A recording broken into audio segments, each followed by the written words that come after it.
Wondery Plus subscribers can listen to Crime and Sports early and ad-free right now. Join Wondery Plus in the Wondery app or on Apple Podcasts. In the depths of an Atlanta forest, a clash between activists and authorities ends in tragedy. I'm Matthew Scher, and on my new podcast, We Came to the Forest, we expose the hidden truths behind a shootout that left one activist dead and countless lives forever changed. Binge all episodes of We Came to the Forest ad-free on Wondery Plus.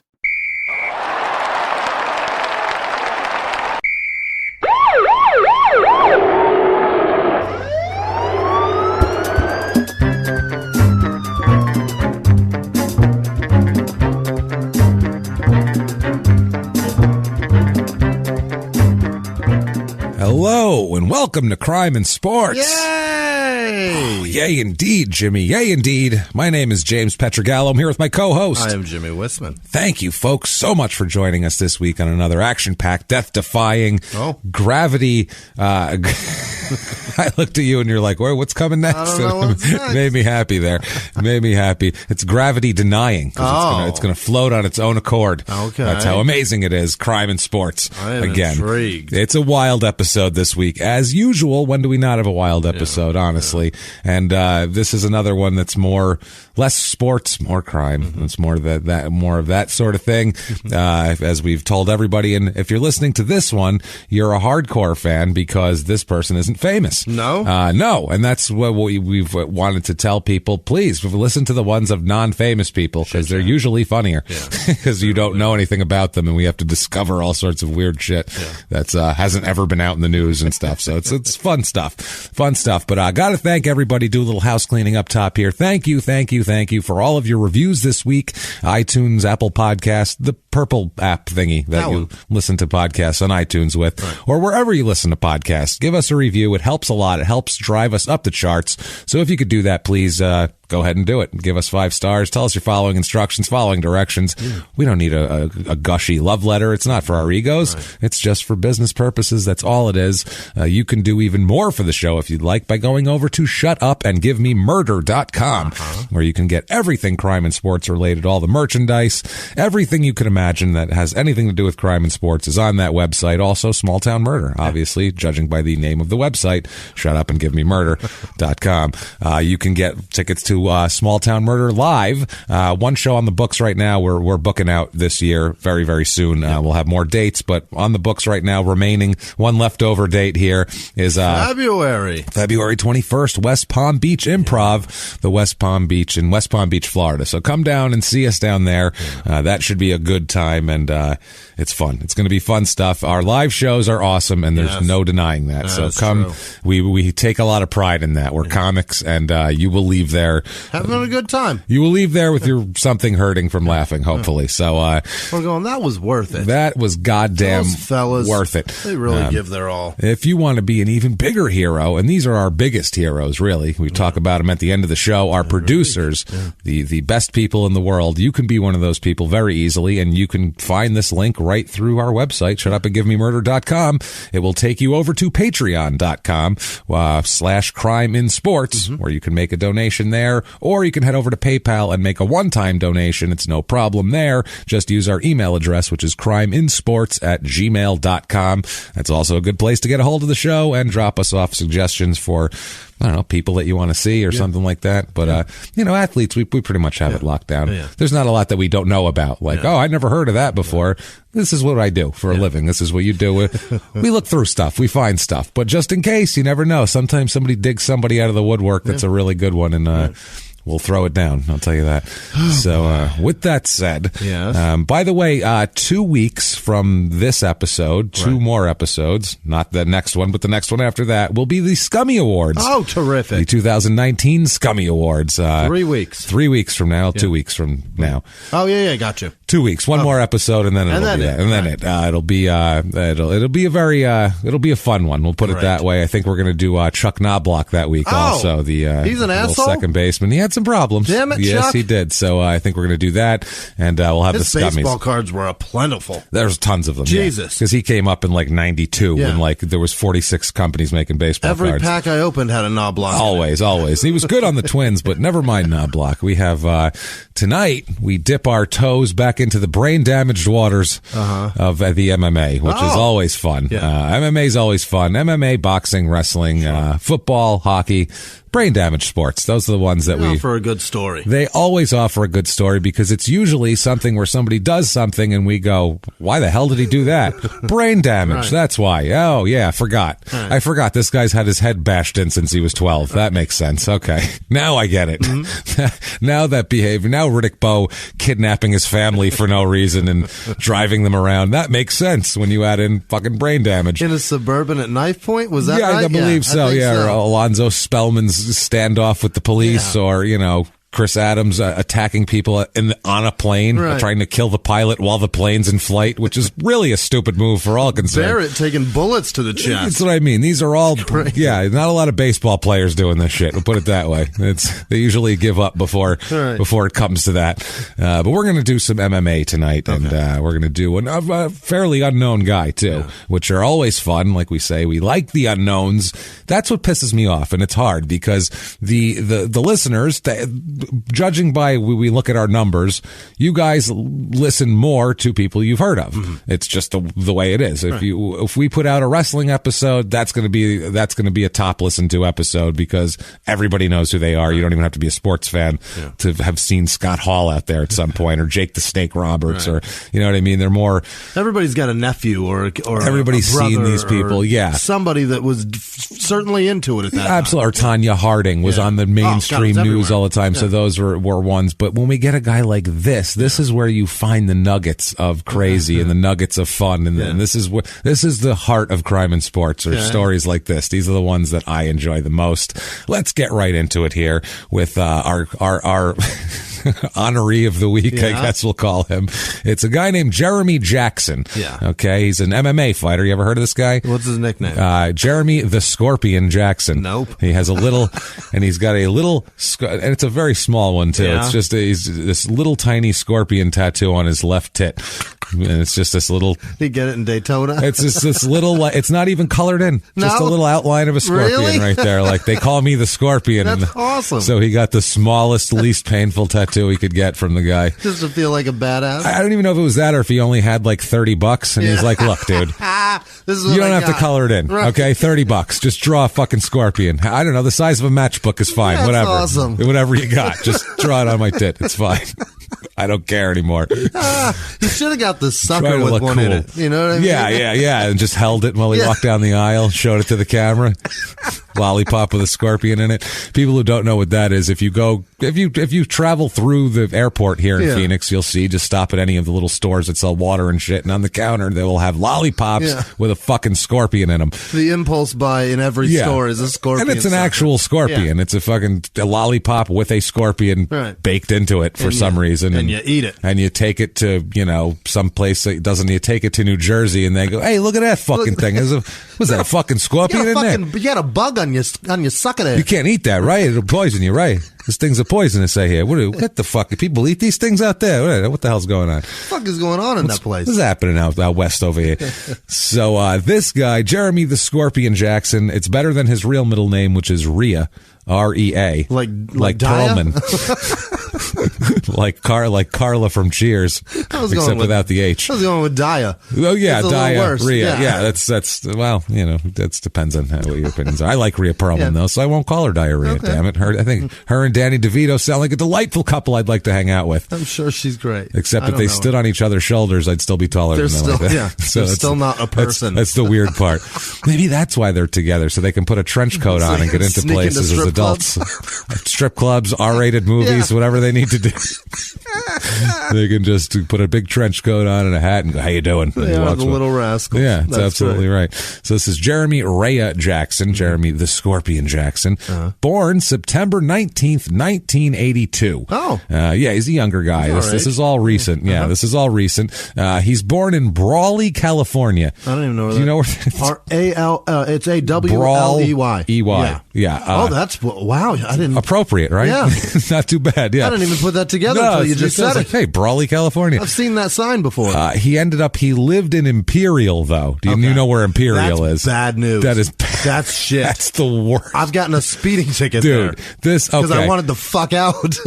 Again, people who, if you don't know about scorpion lollipops, will inform you about this too, because this is another scorpion lollipop situation. Down in the Southwest, when you go between Arizona and California, right there and there on the border, there's like Yuma and Imperial. This is the worst armpit taint this country has to offer. It's a hot, dusty. There's nothing there. No, nothing's there. It's hot. It's horrible. Carl's Jr. and a Jack in the Box and a Holiday Inn and a Hojo. And they don't even have like what's normally on the menus, probably. It's probably some weird airport variety of like only have half the menu because nobody wants to drive this shit down there. And a classy place to stay is the Red Roof Inn. Yeah, that's the best they have to offer. All the truckers stay there. Horrible. All the truckers stay there. This place is a shithole. Yeah, any of these border towns, not nice places. No. They're all dirty, dusty shitholes that are kind of like have some farms and then some very poor people that live there that want to get out. It's one of those places where when you're driving on a freeway and you go, no shit, people live out here? That's the thing. You look off the freeway and you see a trailer park off the side of the freeway of just those with that bright sun and the reflective trailer roofs that's shimmering, and you're like, people live here. People live here. And there's like a tatted... You do it in the car. You're like, how the fuck do you live? Where do you shop? Right. Where's What's the happening? grocery store? Jesus Christ. You got like a tattered tarp that's like blowing in the wind. Oh, always. Time. And everyone's got American flags, but none of them have been put up in the last 23 years. They're missing stripes and shit from being blown off in desert storms. Not the wars, the actual storms in the desert. It's a tattered fucking mess down there. Well, that's where he grew up. Between Mexico, it's between the Mexican border and Yuma. That'll make you fighting mad. Fuck me, man. I don't know. Yeah, you'd think you'd be hoping to be killed in a fight. Maybe someone will kill me and put me out of my goddamn misery. At least I don't have to go home. Yeah, it's not a big area around there too. There's not a ton of population around there. It's basically just you drive through, and you don't even drive through Imperial. You drive through Yuma. Imperial is just you have to actually you got to get go off there the on freeway purpose and go. You have to go there on purpose. It's hot. Best way I can't describe to you the heat down there in this area of the country too. This makes Phoenix look like a pussy area. It's like $120 in the summer. Yeah. Like a lot. You really earn it. Yeah. If you want to be there, you gotta really put some effort in to survive. Absolutely. That's the thing. It's brutal. Now, Jeremy's born. When he was born, nobody notices that his ear canals are completely closed. Really? And he's deaf. What? He's got his closed ear canals. He can't hear shit. So, they didn't even notice? They didn't notice. No, but they don't notice inside. that. Okay. Inside. Yeah. His ears weren't like shut from the outside. Stuck an ice pick in there. Should be good now. I popped through that skin. He should be all right. How do you hold a kid and not go, his ears aren't done. Put him back. He ain't got no ear holes. Put him back in, Doc. We'll about 20 more minutes. 350. About 15, 20 more minutes. Just put him on in there. Let the oven warm up, though. Don't put it in before he's preheated.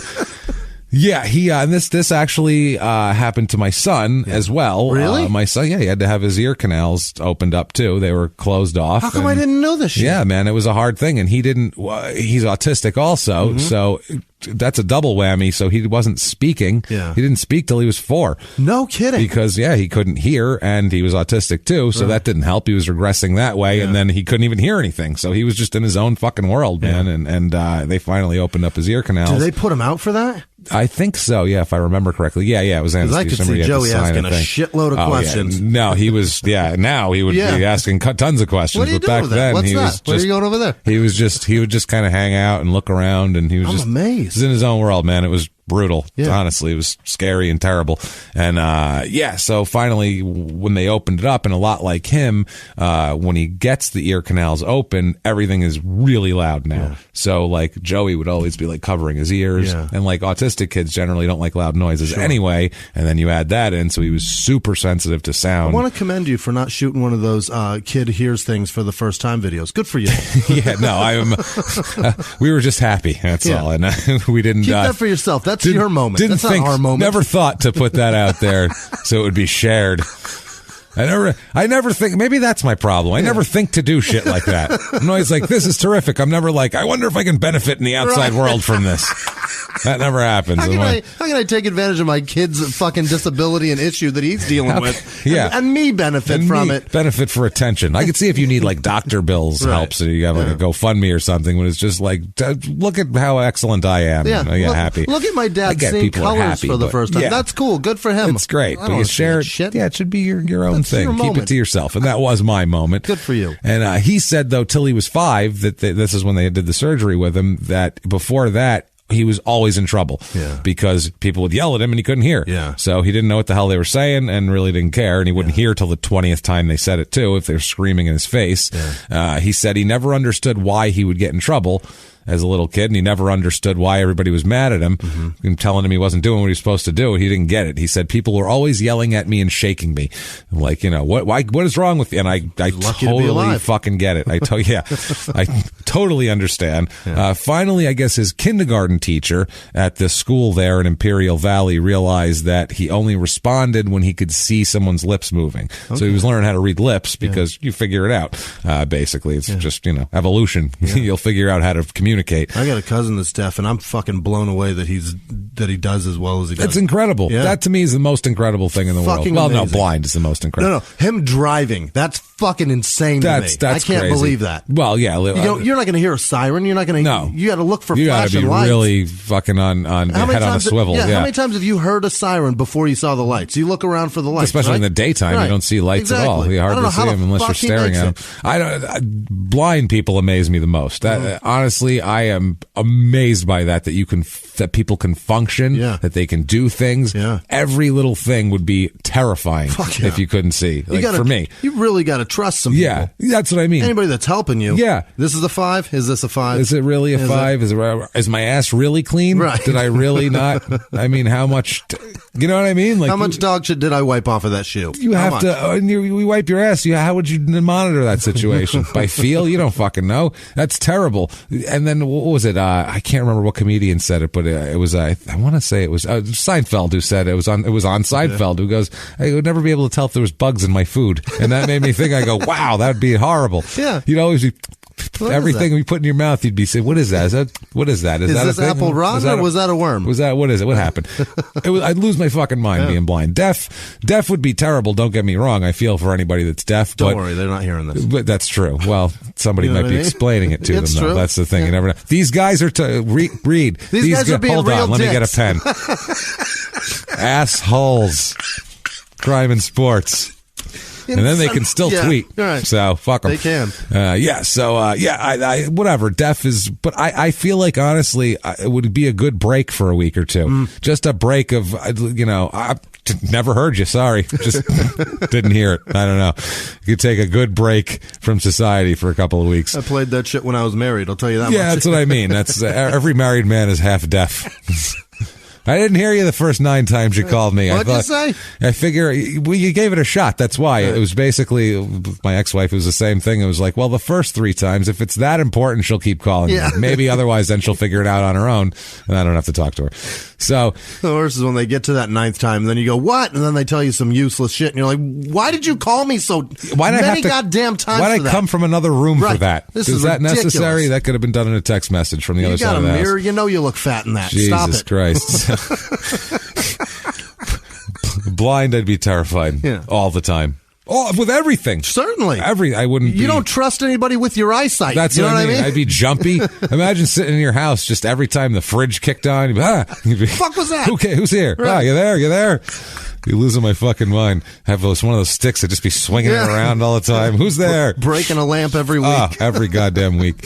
So anyway, they had surgery that put tubes in his ears. And that's what my son had to have, the tubes in his ears, and that allowed him to hear. But then everything for this kid was too loud for Jeremy. Everything was super loud and overblown. And if you can't hear at all, then all of a sudden, boom, everything. Wow, that's got to feel, worse. The world's assaulting you. Exactly. Yeah. And on top of that, and this was my son's problem too, was that you can't speak because you have never heard shit and you didn't speak anyway. So now you have to learn to speak at an older age, which is difficult to do. Yeah. And it's at a speech normal therapy volume. At a normal volume. That's the other thing. Yeah. So right away, he was a bad stutterer. Everything came out in stutters, which is tough. Everything took forever for him to get out. And he was already in school, so it was hard for him. At one point, he said in the second grade, he says that a teacher asked, he couldn't get a sentence out, and the teacher said, quote, "What are you, retarded?" Oh, my God. Which, not today. Don't know if that's true. It shouldn't be ever. You shouldn't, even back when that was an acceptable term to throw around a classroom, you still couldn't be like, "Hey, what are you, retarded?" Right. Because it's an open invitation for all the other kids to then call this kid retarded for the rest of time. The teacher said he was retarded. He must be, like, that's horrible.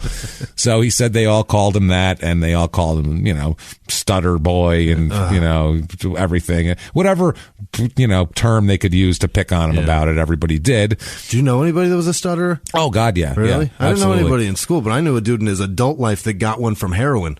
Oh, really? Yeah. It'll happen from he inherited that. Really? His stutter wasn't just like stuttering the words. It was he said a phrase over and over and over again until he could get the whatever he was like. It was heckava. That was so he said heckava like 19 times before he'd get what he's saying out. That was like his thing to latch on to. Heckava, he could say that. So heckava. Oh wow, that's not even a stutter. That's like a broken record syndrome. I don't know what that is. Fucked up heroin brain. Yeah, but he couldn't get it out, and then he would be out of breath. And then he'd try to get the words out. So he'd be like, let's go to Jack in the Box. That's funny. I have a cousin that stuttered. Fucking brutal. I have a cousin that stuttered sometimes, like as an adult, but sometimes not at all. Yeah. And whenever he's never like in a like if he's like out and talking to people, it would never come out at all. Wow. Like he had like this pressure that would keep it down. Yeah. But if it was just me and him sitting around, he would be like stuck on something, and like he'd be looking at you like begging to finish the fucking word for me to finish, and he'd go, "Thank you, God damn it!" He'd get so fucking mad that he couldn't get it out. His eyes getting bigger. Yeah, like help. You'd be like, and you'd say it, then he'd go, "Thank you." Fuck. Like some people get mad if you finish their shit. This time he was like, "No, finish this shit. Please don't make me." So I get that. If you're on board, please hit it first. Please. And then my another cousin I had would repeat what he said after he said it when he was a kid all the time. Oh, good under Lord. His breath. Oh my goodness. He'd be like, "I'm going to go to the store. I'm going to go to the store." Like, Jesus. He would like repeat it over, like to make sure he said it right. That's frightening. It was fucking weird. Yeah. That was Jesse. He's fine now. He's an actor. He's as well spoken as can be. He went to NYU and everything. But as a kid, he had this weird, like, I don't know, it was a self-confidence thing. He would repeat it to himself. And I always go, serial killer. "What do you keep doing that for?" And I, of course, was not sensitive Jesse? about it. I'd be like, "What the fuck are you doing?" He's like, "I don't know. I like to repeat shit after I say it." I'm like, "Why do you do that?" He's like, "Make sure I say it right." I'm like, "Okay, that makes sense, I guess. Can you stop, please?" You're fucking freaking me out. Jesus. So, so he grows up there in this terrible, dusty, hot, horrible, fucking hopeless place. Terrible. We can't hear, stutter, and getting picked on by the other kids who live there. What a life. Everybody, he said, picked on him. All the boys picked on him. He said at one point he was swinging from the monkey bars and a girl pulled down his pants, leaving. No. Yeah, they gave him the old rip down, except while he was hanging from the monkey bar. So he said he was pretty embarrassed about that. He just hated going to school because everybody picked on, even the girls picked on him. Like, that's bad when you're in school back then, and even the girls pick on you. It's like fuck, because girls are generally kinder than that. Yeah, So where are you in the pecking order? Yeah, Jesus, you have to be really weak for them to sense weakness on you. Girls just don't have that same with each other. They do, but to boys, for some reason, it's not usually projected that way.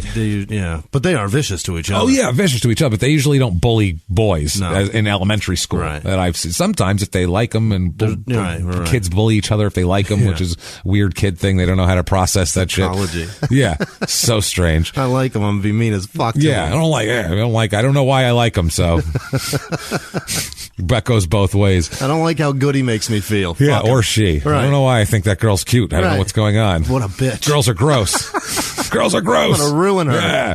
So he would pretend to be sick, to not go to school. He would just never want to go to school because school was torture for him, is the way he put it. He would beg his mom not to go. He said once he would get there, he'd go to the nurse and said he didn't feel good, so he could try to go home. His mom said, quote, he was tortured. He was getting angrier and angrier. Then, I guess, around third grade, about 9 years old, his father gave him and his brother some boxing gloves.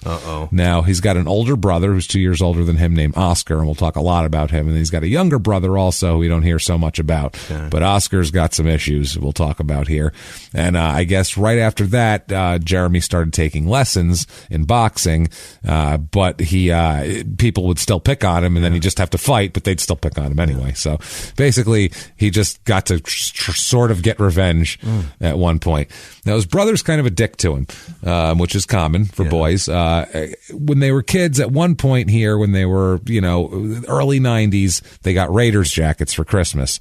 Which, in the Southwest, in the early 90s, that's a big deal to get a Raiders jacket for Christmas. Especially if you're in California. Yeah, barely, but you're there. You're closer to Arizona and Juarez than you are fucking L.A., but still, you're not closer to Juarez. That's over Texas, but still. Closer to Tijuana. Oh, by far. He's got the CA at the end of his fucking address. He's got that. So he's there. It's there. And I guess they gave his brother Oscar a black one, and they gave him a purple one. What? Yeah, no kid who gets a Raiders jacket wants a purple Raiders jacket. Oh, Jesus. You're like, what the fuck, man? That's not cool. He was so mad. Christ, you got the Donatello jacket. Yeah, his brother got a black one. He's like, I don't understand why. This isn't even their colors, Mom. He was so upset, but he didn't want them to have the same jacket. I got him the same thing, so I got you this one and this one. Get him the silver one. Jesus. Anything but a purple one as a kid. So, of course, Jeremy begged his brother to trade, and his brother was like, fuck you. You're out of your fucking mind. I'm not getting made fun of with a purple jacket. Shit. And he's You're already picked on. Just wear it. I get a black one. I'm not going to, I'm going to trade that for a purple one? I don't think so. Yeah.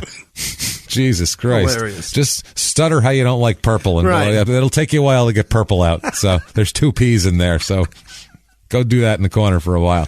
I guess at one point, and Oscar did this to him a few times in several different ways.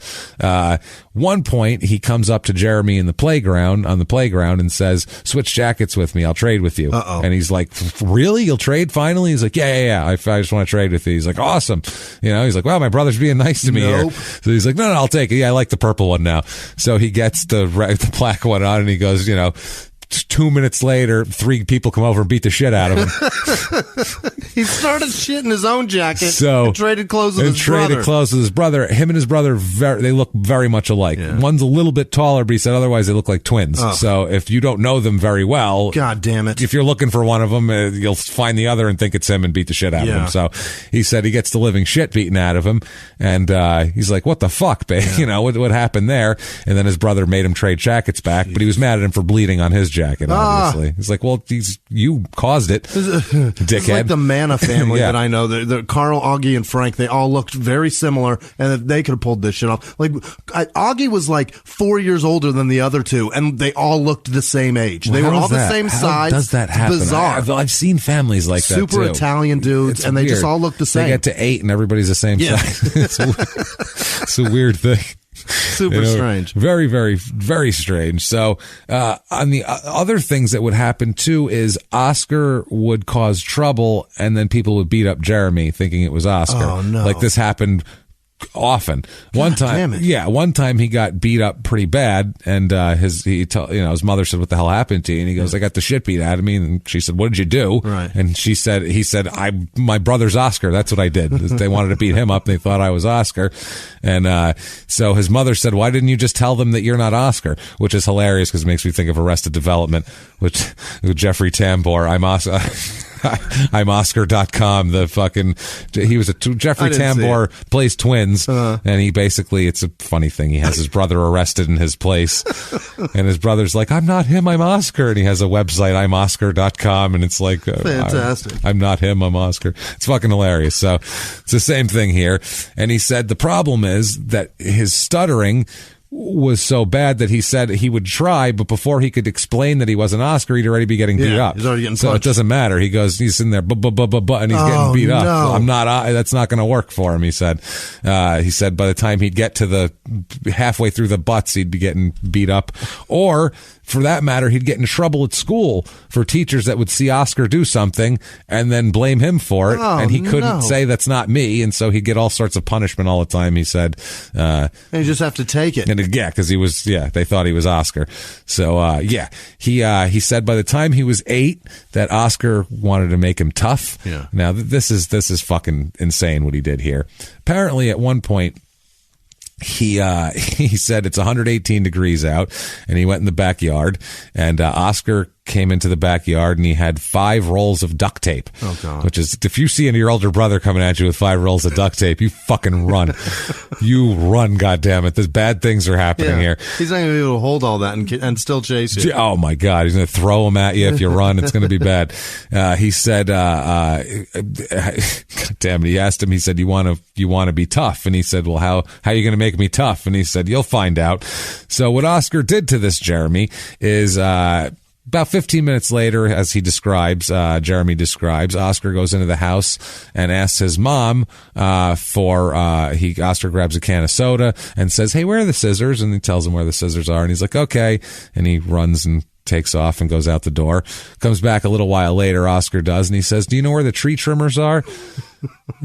And the mother was like, hold on a second here. What are you doing out there? What do you need tree trimmers? Kids don't just do yard work voluntarily. What are you trimming? And he said, I'm working on something. And she looked at him and told him where the tree trimmers were. And he was like, okay, I guess he's up to something, whatever. So I guess 5 minutes later, he goes back in and he goes, okay, Mom, where's the axe? I need the axe now. So he's escalated from tree trimmers, from scissors to tree trimmers to an axe. So his mother said, okay, the axe, I don't know about that. And he said, yeah, I need the axe. I got to cut something out of the tree. Okay. So she says, what's going on here? And looks out the window, and what she sees, she says, what are you working on? He says, it's a project, Oscar does. And she looks out and, sees Jeremy is duct taped to a tree, completely covered his whole entire body in duct tape, and his brother can't get the duct tape off of him. So he wants to cut it with an axe? He's trying to figure out how to do this, basically. He got him off there and couldn't get him down? He couldn't get him down. So he said, so his mother walks out by the time Oscar is standing in front of a tree with an axe in his hand. Who's he think he is, Wednesday Addams? Well, she hears Oscar tell Jeremy, quote, well, Jeremy, the only way I can get you loose is by cutting off some of your limbs. Do you want the arms or the legs? So, some of your limbs. Some of your limbs. So the mother ran over and said, holy shit, how much duct tape did you use? Apparently all 5 rolls. My God. Used 5 rolls of duct tape to secure him to a tree. He said the only thing open was a small slit for him to breathe through. His eyes, too? No, covered and 118 degree heat. Holy shit. Which sounds terrible.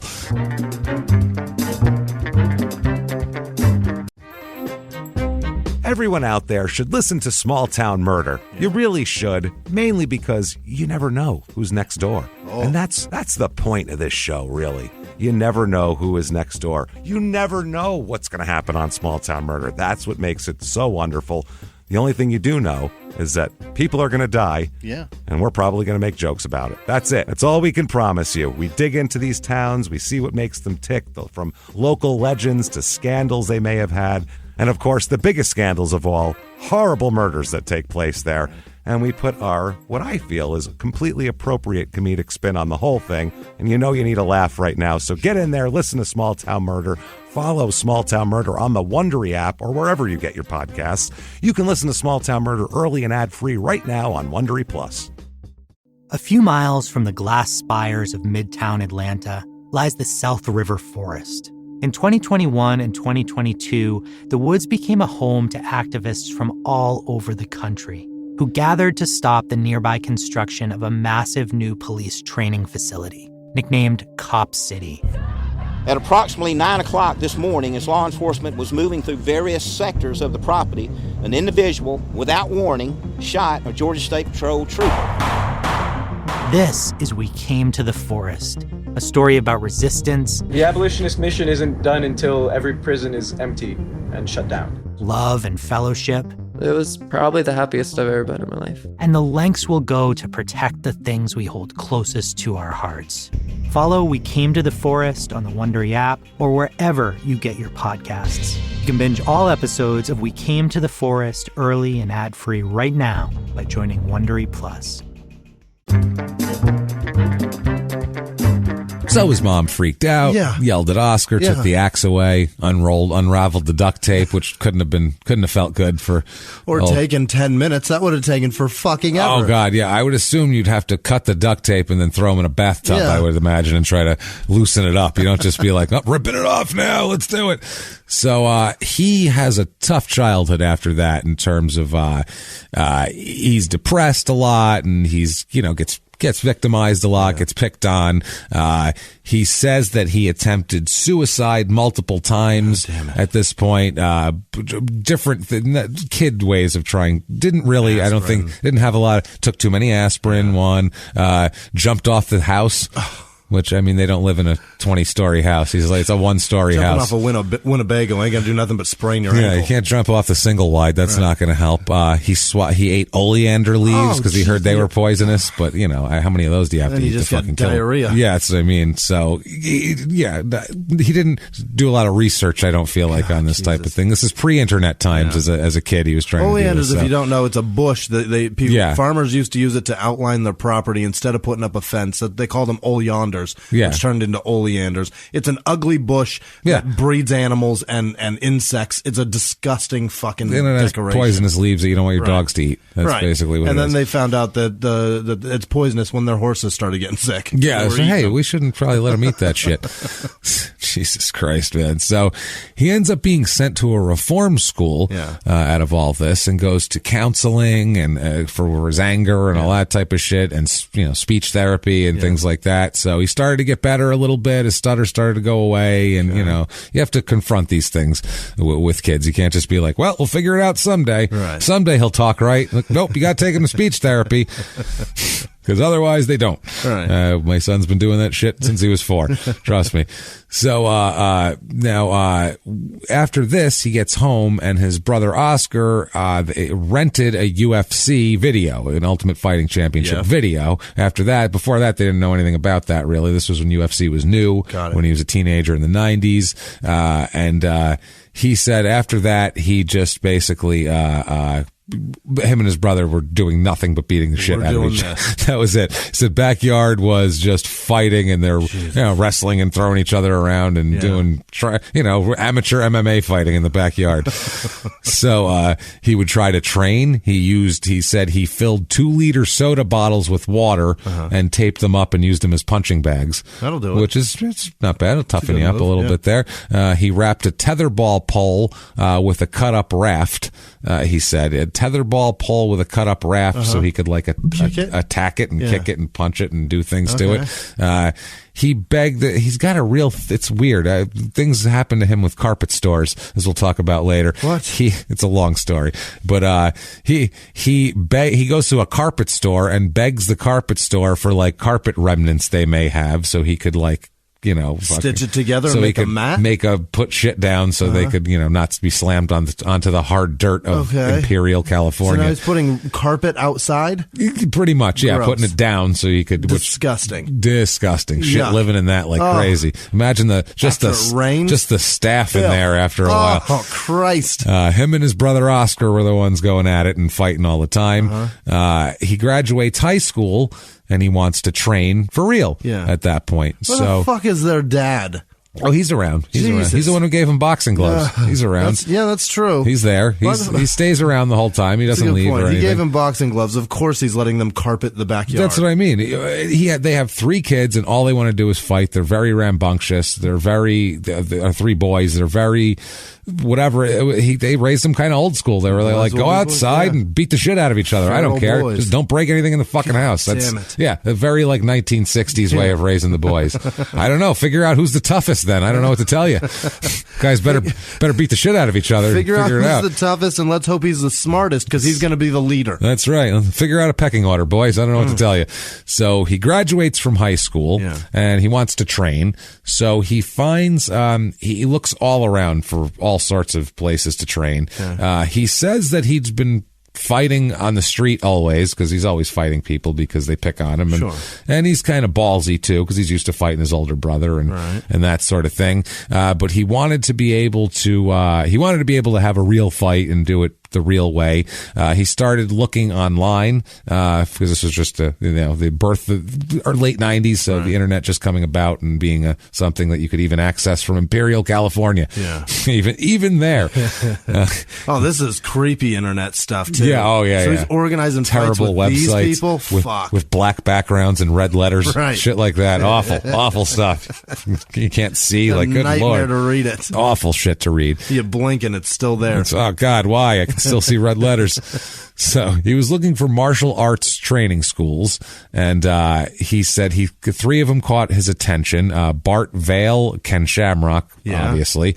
And Ken Shamrock had a school? Apparently he had a school. This is late 90s. This was probably right after or at the tail end of his WWF run there. So, I mean, he was a pretty famous fucking guy. And his family and him, they're famous for MMA. Sure. And also Robert Ferguson, who they call the Prince of Leglocks, which I think is hilarious as a title. So they all had studios, and I guess they were all well known in that circle. Region, I have no idea if he went on. He probably went on like message boards or whatever and tried to some AOL shit. Yeah, who's a good place in the California or some shit like that. I got a carpet backyard. Who am I fighting? Who out there has carpet in their backyard that I can use? He said he tried Bart Vale's studio in Florida. He said, but all he got was an answering machine, and he doesn't even know if he left a message. Next, he went to the Ken Shamrock's website, but he said it was too confusing and he couldn't find any contact information because it was a late 90s website. All of them were too confusing, and you can't find any information. There's so many Shamrocks. Which one do I click? And who knows where some link is at the bottom. If they put it in the site map thing, as you'd have to look back in the day and find shit. So said he couldn't find anything. Plus, he said he couldn't tell where the studio was based on the confusing website. He couldn't tell if it was in San Diego or Lockford, California. So he didn't know.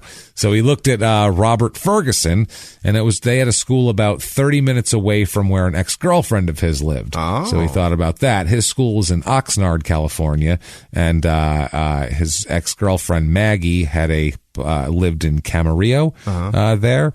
So he said he called Maggie and explained the situation, and she said, sure, come on and live with me. You can come stay here while you try to train and do your thing. How old is he at this point? 18, 19. They're kids, basically.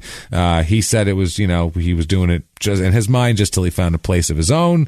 He wasn't going to marry this chick or anything like that. He was just moving in to hang out. I've never had an ex-girlfriend that would have been cool with me staying with her. That's what I mean. Especially at that age. Yeah. Oh, I would have broken up with them terribly. And they would have hated me forever. Horribly. They still do, yeah, probably. That's what I mean. Yeah. The horrible. Today they wouldn't want to talk to me. No, probably not. Yeah, and a lot of mine probably wouldn't either, I would imagine. Good, and I'm happy for that. Thank Christ. I'm glad I acted the way I acted. Otherwise, I might have to talk to these people or dodge their fucking social media messages. So he drives 5 hours to this gym. It's 5 hours away, and he finds that it's closed for the day when he gets there. 5 hours. 5 hours for dick. Yeah, maybe you should have called first. Just a thought. Maybe you should have went. He called everybody else. Open tomorrow? Right. Okay, click, just to. Till when? What time? When do you? Okay, let me plan this out. Nope, just got in the car and drove. So it's closed for the day. So he left a note on the back of a receipt that he had in his car somewhere and just scribbled a note and left it on the door. And it said, quote, "My name is Jeremy Jackson. I want to be the next UFC champion of the world. Will you help me?" That was the note, and left his contact information. Okay. So interesting. The Ferguson guy said he took to him right away based on that to begin with.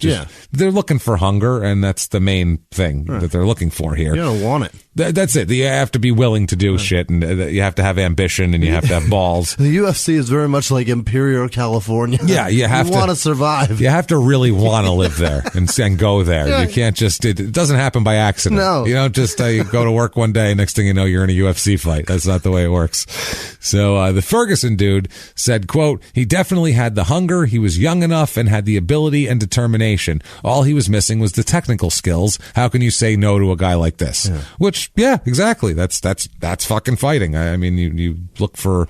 There's natural abilities, obviously. Yeah, you got to have that raw talent. You have to have raw talent, but a lot of it is technique. Right. I mean, that's just the way it is. Yeah. Technique and the willingness to practice a lot. Right. That's kind of all it is. That's teachable. That's teachable. It really is. Especially, I think, and I don't know this for sure, but I would think it would be more teachable, I would think, because grappling is a part of it. So I would think it would be a more, like, boxing would be a harder thing to teach, because if you don't have hand speed, you just don't have hand speed. Period. High hand coordination is key. That's it. You got to be able to punch where you're looking. That's what I mean. It doesn't matter how much you practice. Mike Tyson just had sick hand height. His hand speed was ridiculous, and that's all it is. But I think in UFC, obviously, in MMA, hand speed's going to help a ton, obviously. But I would think you could maybe... Obviously, it would help too with grappling, but it would kind of having a little bit of a strategy. You can teach somebody that. Yeah, it would kind of punch here, Mike. Cool, I can do that really fast, Mike. Watch how fast. If you have a technique, it would ruin somebody's skills a little bit, or their quickness. You could crush it a little bit with some skills. So this Ferguson gets Jeremy a job bussing tables while he trains, because he's got to do something to eat. So he gets him a job bussing tables and to pay him for his services. Gets him a job at the Spanish Hills Country Club bussing tables, and started working him at the gym. Jackson right away wanted to fight. He wanted to, get in the cage and fight, and Ferguson told him he wasn't ready. Now, Jeremy, like we said, he had boxed. He took some lessons. He was working on like karate type shit on the mats in the backyard, and he was trying to work on different styles. And right away, his guy said, "You got to not do karate shit, because that shit doesn't work like in an actual fight. That's not like in a UFC, not a UFC, but an MMA. Like if you're in a cage, someone's gonna kick your ass if you're coming at him with fucking karate moves. Just period. They're going to grab your leg and snap it in half. Stop that kata. You can't do that. Like, you have to fight real fighting. Like, you need to fucking box and punch and fucking wrestle and grapple and things of that nature. Learn a hold. Why are you standing with your arms up and your fucking what is foot happening? Cocked? What are you doing? I'm just going to... That crane thing doesn't work in this, sir. You missed, and now I'll choke you, which isn't part of karate. So it's definitely not. Ferguson said, quote, he was focused and young. Anybody who has a dream, you can help. That's worth more than anything. Yeah. So apparently desire is the main thing here. He gets his first fight on September 9th, 2001. So he is 2 days before. 2 days before. So yeah, that's pretty funny. It's the G6 Caged Beast shows, which is a hell of a title here. He fights Jake Shields, who is an established real fighter at the time. Yeah, this didn't make. I don't know why they put him up against a guy like this. It's almost like they were wanting to make him quit or something. Humble because him. It's like, why would you put him in his first fight with a guy who is a fucking seasoned pro? Yeah. Usually you see these first fights, it's another guy with his first fight. Or some guy who's 0-1 or 0-3, or somebody not a guy who's an actual contender. He fights Jake Shields, who is a 33-11 career fighter. Yeah, so that's a real guy. There's no bullshit here. And Jeremy loses by submission at 2 minutes and 3 seconds of round one to a rear naked choke. You would expect that. Yeah, and he said of this fight the whole time his corner, they were telling him what to do, and they were saying don't even tap gloves with him. He's going to try to do something with that. Don't give him the advantage. They were giving him all these tips, and he said basically within, they said try to box him because you're better at boxing than wrestling, so try to strike. And he said in about 2.5 seconds he was on his back on the mat and trying to figure out what the fuck to do. Yeah. And he said all of his technique went out the windoe. Doesn't matter once you're on the ground. It's the old, everybody's got a plan until they get punched in the nose thing. It's one of those deals. He just was like, fuck fuck, now what do I do? Once he's getting tied up, he said he just reverted into like just instinctive wrestling skills to try to take fight or flight shit. Yeah, that's all it was. Just, oh, Jesus, get out of this. Yeah. He's trying to choke me. Fuck, this is bad.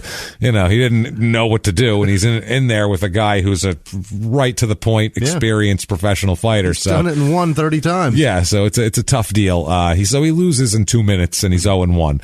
So it's a lot of people would quit right there. You might. You're like, I don't think I did that very well. Shit. He decides to fight more and that sort of thing. He starts fighting. This is crazy. He starts going around LA and doing like Fight Club type scenarios. So now he's showing up to bus tables with a mouthful of blood. Yeah, and parking structures and shit like that, and like clubs and like dirty, sleazy clubs and like a Fight Club scenario. I love this. Like underground like fights where people will be betting on him and shit like that. Just unsanctioned fucking street brawls. Yeah. He's going in. So he starts fighting and shit like that, trying to get some experience, I guess, on the street. Which, Jesus Christ, that seems dangerous. I like it. April 6th of 2002, he fights in it's an event called KK, which is that's close. Don't put an ellipses on the end of that, because we know it's coming. You know what I mean? It's Cage Combat, spelled with K's. Yeah, oh Christ, that's terrible. With a K. I feel like they were trying to. That's a dog whistle, though. To hey, we don't like black people. I don't know what they're trying to say. It's a good way to get attention, though. You know what I mean? Yeah, if you're looking for attention, that's a good way to do it. I suppose. Jesus Christ, man. So he fights a guy named Pietragallo, who's an 0-1 career fighter. Perfect. Total. Here we go. This is the fight. This is even as fuck. This is the guy that we want to fight here. It says in all the sites that I could find that this fight went 0.00 seconds and was stopped as a TKO with strikes. Basically, the fight started. He started punching him, and the ref called the fight. Okay. It was just like, that's enough. Yeah. This guy obviously can't fight back. He didn't know what he was doing. He got in there and just got fucking mauled. So Jeremy wins. Mauled by Jeremy, and Jeremy wins. All right. By mauling some poor unsuspecting guy who clearly wasn't trained properly. In a parking structure at the mall. In a parking structure at the mall under a partially, almost racially fucking, almost hate group title. So that's they just terrific. Like throw a plastic banner over the side of the fucking mall structure. Now it's the KK. Right. Come on, everybody. They're fighting in the Macy's Let's marquee. do it. Yeah, it's got to be one of the anchor stores. I figure they got like a mid JC Penney fucking parking lot out there. A good Dillard sign illuminating the top of that structure. You know it, man. Fighting under the lights of Dillard's. Let's do it. Filene's, here we come. It feels like you're sponsored. Yeah. We're being sponsored by Aunt Annie's Pretzels. You can see the lights from the sign right there, the glow of that blue pretzel. That's awesome. So he says June 21st, 2002, he was working out at a place in Camarillo called LA Workout with a friend of his from high school.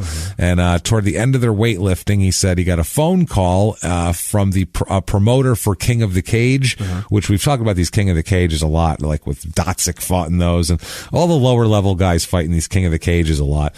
Kind of a mid-tier MMA shit. He said, quote, and he was very excited about this, Jeremy. He was like, holy shit, this is a big deal to get because it's way bigger than what he's been doing, and it's what he wants to do. So the guy tells him, quote, how would you like to fight Joe Stevenson for the welterweight title belt? Now, he's had 2 fights so far. So this guy, he was fucking psyched. You know what I mean? He said that he's had 5 or 6 fights by then, but only 2 of them were real. The other ones were, as he put it, quote, underground. And he said nobody knew who he was. He doesn't know how the hell his promoter got his number. Basically, the promoter was looking for a tomato can to knock around. You got this guy. Yeah, this was like, if anybody's seen Rocky, this was like when they were sitting around with Apollo Creed figuring out who the hell to beat the shit out of on the 4th of July, and they were like, how about this fucking bum from the gym? Pretty much the same thing here. So he said, wow, sounds good. He said, how long? What do we got, like 2 months for this? How long do I have to train? And the guy said, well, it's tomorrow. Yeah. Tomorrow. Yeah. Which is, you need more time to prepare for a fight. So he's like, I'm going to get 7 o'clock now. Look, we start in an hour. Look, get in the car. Right. Let's just say that. Just get in the car. Doesn't matter what you're wearing. Just get in the car. Pick out your entrance music on the way and fucking cruise on over. Whatever Van Halen song is on the radio right now. That's the one. That's what we're doing. Panama? You're coming out to Panama. Panama? This is good. Fine. So he was kind of a little bit, because I mean, this guy, I'm going to find a 1-on-1 fighter with no experience, and on 1 day's notice to fight a guy who's up for a title. So you can tell that this is shady and they're looking for someone to take a beating. I want this to backfire on them so bad. He says tomorrow is in tomorrow, and the guy said, and Jeremy said, no, I'm not fucking doing that. Are you crazy? He goes, all right. He goes, I can't fucking do that. He goes, I'm not going to put my career at risk. And the guy goes, I'll pay you double what I would normally pay, since I need you tomorrow. Okay. He goes, how about I pay you double? And he goes, all right, fine. I'll be there tomorrow. See you tomorrow. At this point, he's poor. Yeah. He's fucking bussing tables. I mean, if someone offers you $2,500 to do something, you fucking do it when you're bussing tables. It's a month's worth of table bussing. Changes your life. Yeah, it changes makes your whole life easier. That might get you out of your ex-girlfriend's house. Exactly. Exactly. Or at least get her to quit bitching. Yeah. Get her to shut her mouth for a minute. Because you're not doing shit. Quit telling me about what I used to be like. Will you stop choking people and pay the fucking bills, please? Jesus, you asshole. So June 22nd now, 2002, it's King of the Ring 15, Bad Intentions is the name of this one. He fights Joel Stevenson, who is a 33-16 career fighter. Ooh. That's not somebody you fight on 1 day's notice when you're not really in hardcore training. Right. They even said, when he got the call, they were finishing a weightlifting session, and he says he doesn't lift when he's training for a fight. It's a different training. Yeah. So he goes, I was, because it fucking makes his muscles tired. And it's all stamina that you did before. Exactly. So he says he was in no condition to fight here. He loses badly here. He gets pummeled, loses by submission from punches at 1:27 in round 1. He just gets worked by this guy. Yeah. This guy knows what he's doing, and he's been training for this fight for months. And then he just comes in like, hey, what's going on? I'm Jeremy. And getting knocked in the face 2 seconds later. Hey, I'm I'm not Oscar. I don't know who the fuck Oscar is. I'm here to kick your ass this time. Hilarious. So he's 1-2 career now. So it doesn't start out in an epic fashion, this career, let's just say. It's got some room to improve. For sure. But he has a flash in here where he's done something in MMA that no other person's ever done. Okay. He has one thing that he's done that no one else has ever done, and we'll get to it in a little bit. And it's successful. It's a good thing. Okay. It's a good thing. No one else has ever done it and it involves another very successful fighter. Great. And he's the only one to ever do it. Fantastic. Jeremy is. So July 12th, 2002. So this is 3 weeks later. He's fighting again, which we always see in the beginning of these guys' careers. They stack these fights up because they need money. Right. If you're training, you're like, I'd rather not work a fucking 40 hours a week and train for MMA too. I suppose it's just so you could probably afford to just train. Right. I would assume you'd take any fights just for that. So this is at IFC WC 17, International Fighters Challenge. I think it's Warriors Challenge 17 is the WC. I hate all these names. I hate all the acronyms. And that's what annoys me so fucking much. And I have to look them up and figure out what they are. It's an extra step in every one of these fucking fighters' stories. It takes me an extra hour because people name their shit stupid things. Every time I do a fighter, I swear to Christ, an extra hour. Yeah. He fights Fast Eddie Ellis. Oh. Which, don't be Fast Eddie on this show. No. Because we've had a Fast Eddie before. He was super fast. And he got arrested 100 times, and he raped a child. Yeah, he so did. He was a bad person. Yeah. So don't want to go by Fast Eddie. Fast Eddie Ellis is a 22-17 career fighter. Okay. So he's a, kind of a journeyman. He's not a contender, but he's at least a guy with some experience. He's not a tomato can. He's been in the ring before. Jeremy, this fight only goes 2 minutes and 24 seconds as Jeremy wins by TKO with punches. So he comes in. Puncher. He's a puncher. He started out boxing. His dad got him boxing gloves, and he started out boxing. And as we'll see, too, he'll even have a little hiatus as a boxer as well, where he has a couple of professional boxing fights in the middle of his UFC career, or his MMA career. So now he's 2-2. This brings him 2 months later to September 28th, 2002, which is UA4, King of the Mountain. UA is Ultimate Athlete, not urine analysis for anybody out there. United Artists. A lot of people out there on fucking probation that are like, UA, look, I got to do that every week. No, that is Ultimate Athlete. Our people people are mostly criminals. Right. Most of our listeners are listening from state prison as we speak. So, hello, everybody in Chino. We've got some. Yeah. Well, that's where we'll find out. Never mind. So, this is a tournament.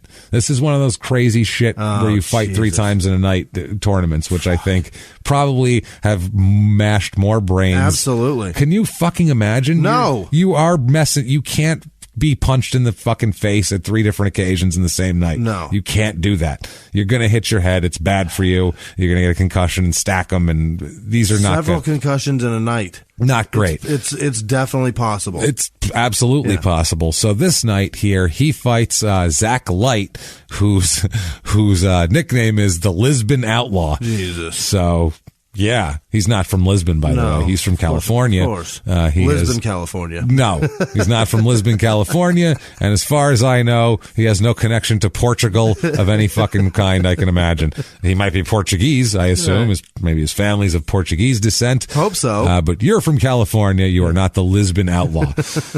So it's Zach Light. He's a 9-11 career fighter, this Zach Light. And Jeremy, this fight goes 2 rounds, and 30 seconds into the second round, Jeremy wins by TKO with punches again. So he's a puncher. Yeah. A lot of his wins come by punches. Problem here is, though, this is a tournament, and Jeremy breaks his left hand in the first round of this fight. So he's got a broken left hand, and now another fight to go. So he went into the second round with a broken left hand and knocked him out, but now he's got a broken left hand. So now he's 3-2 career here. The next fight that night, same tournament, he fights Mike Penalber, which Penalber. Oh no, Penalber, which sounds like you have a burr in your dick. A penal burr is like not requires good. Surgery. That is bad. I was born with a penal burr. And it really, every time I went to the bathroom, it hurt till I was about 7, and I had to have it removed. That's hilarious. If someone told you that, you'd go, "Oh, that sounds terrible." You'd 100% believe them if they said they had a penal burr that had to be removed. He had to warn a girl every time she goes down. That little bump, it's just a penal burr. It's just a penal burr. It's fine. It's not contagious. It's not contagious. It's fine. I was born with it. It's a birth thing. So everyone out there, do me a favor. Someone today, someone you speak to, tell them you were born with a penal burr and you had to have surgery when you were a kid. And I guarantee you everyone believes that that's a real thing. No one will go, "What the that's not a thing." If any woman ever asks you, "What's that seam down the backside of your balls?" Penal burr. I was born with a penal burr. I was born with a penal burr, and that's fillet it. That's how they removed it. They had to butterfly it like a pork chop.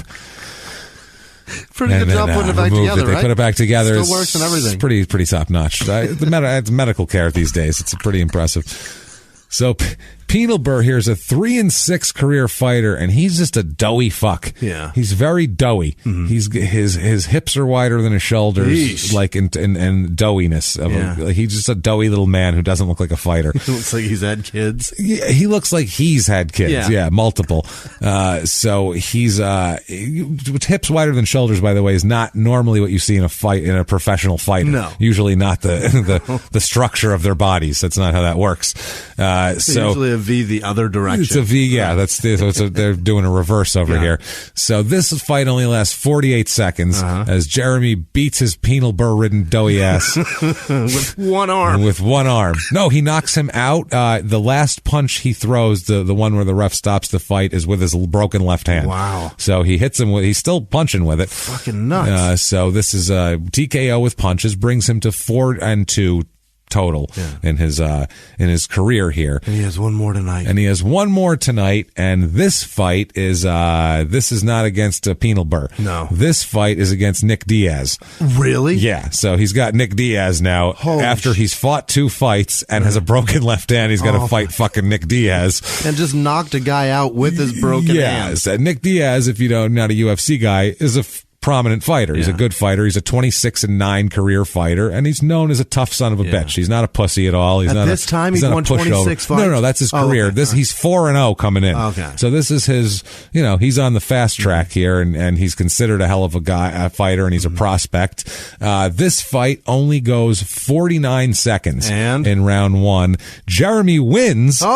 The fight is stopped. This is the Because? only time in Diaz's career that a fight will be stopped. That he'll lose by a stoppage. Really? The only time. Nobody's ever done that. No to one him. ever did. 26-9. Jeremy's the only guy who beats him by stoppage. How about that? Ever, which is fucking incredible. Yeah. I'm maybe submission, but not a stoppage as far as jumping in and getting, because he's getting pummeled by punches. Wow. So this 49 seconds, Jeremy goes in there, and sometime in this melee, he breaks his right hand. Now he has two broken So hands. He was just kept throwing, kept dropping bombs, and ended up the fight is stopped in 49 seconds. Unbelievable. And he wins this little tournament, and he's considered an up-and-comer now. Right. Now he just, in one night, he went from who cares to this guy just beat fucking Nick Diaz, who we thought was something, and did it with two broken hands, and fuck, man, Now damn. he's got to go to the doctor and pay for those by himself. That's the problem. With Now the he's going to winnings. have those put back together.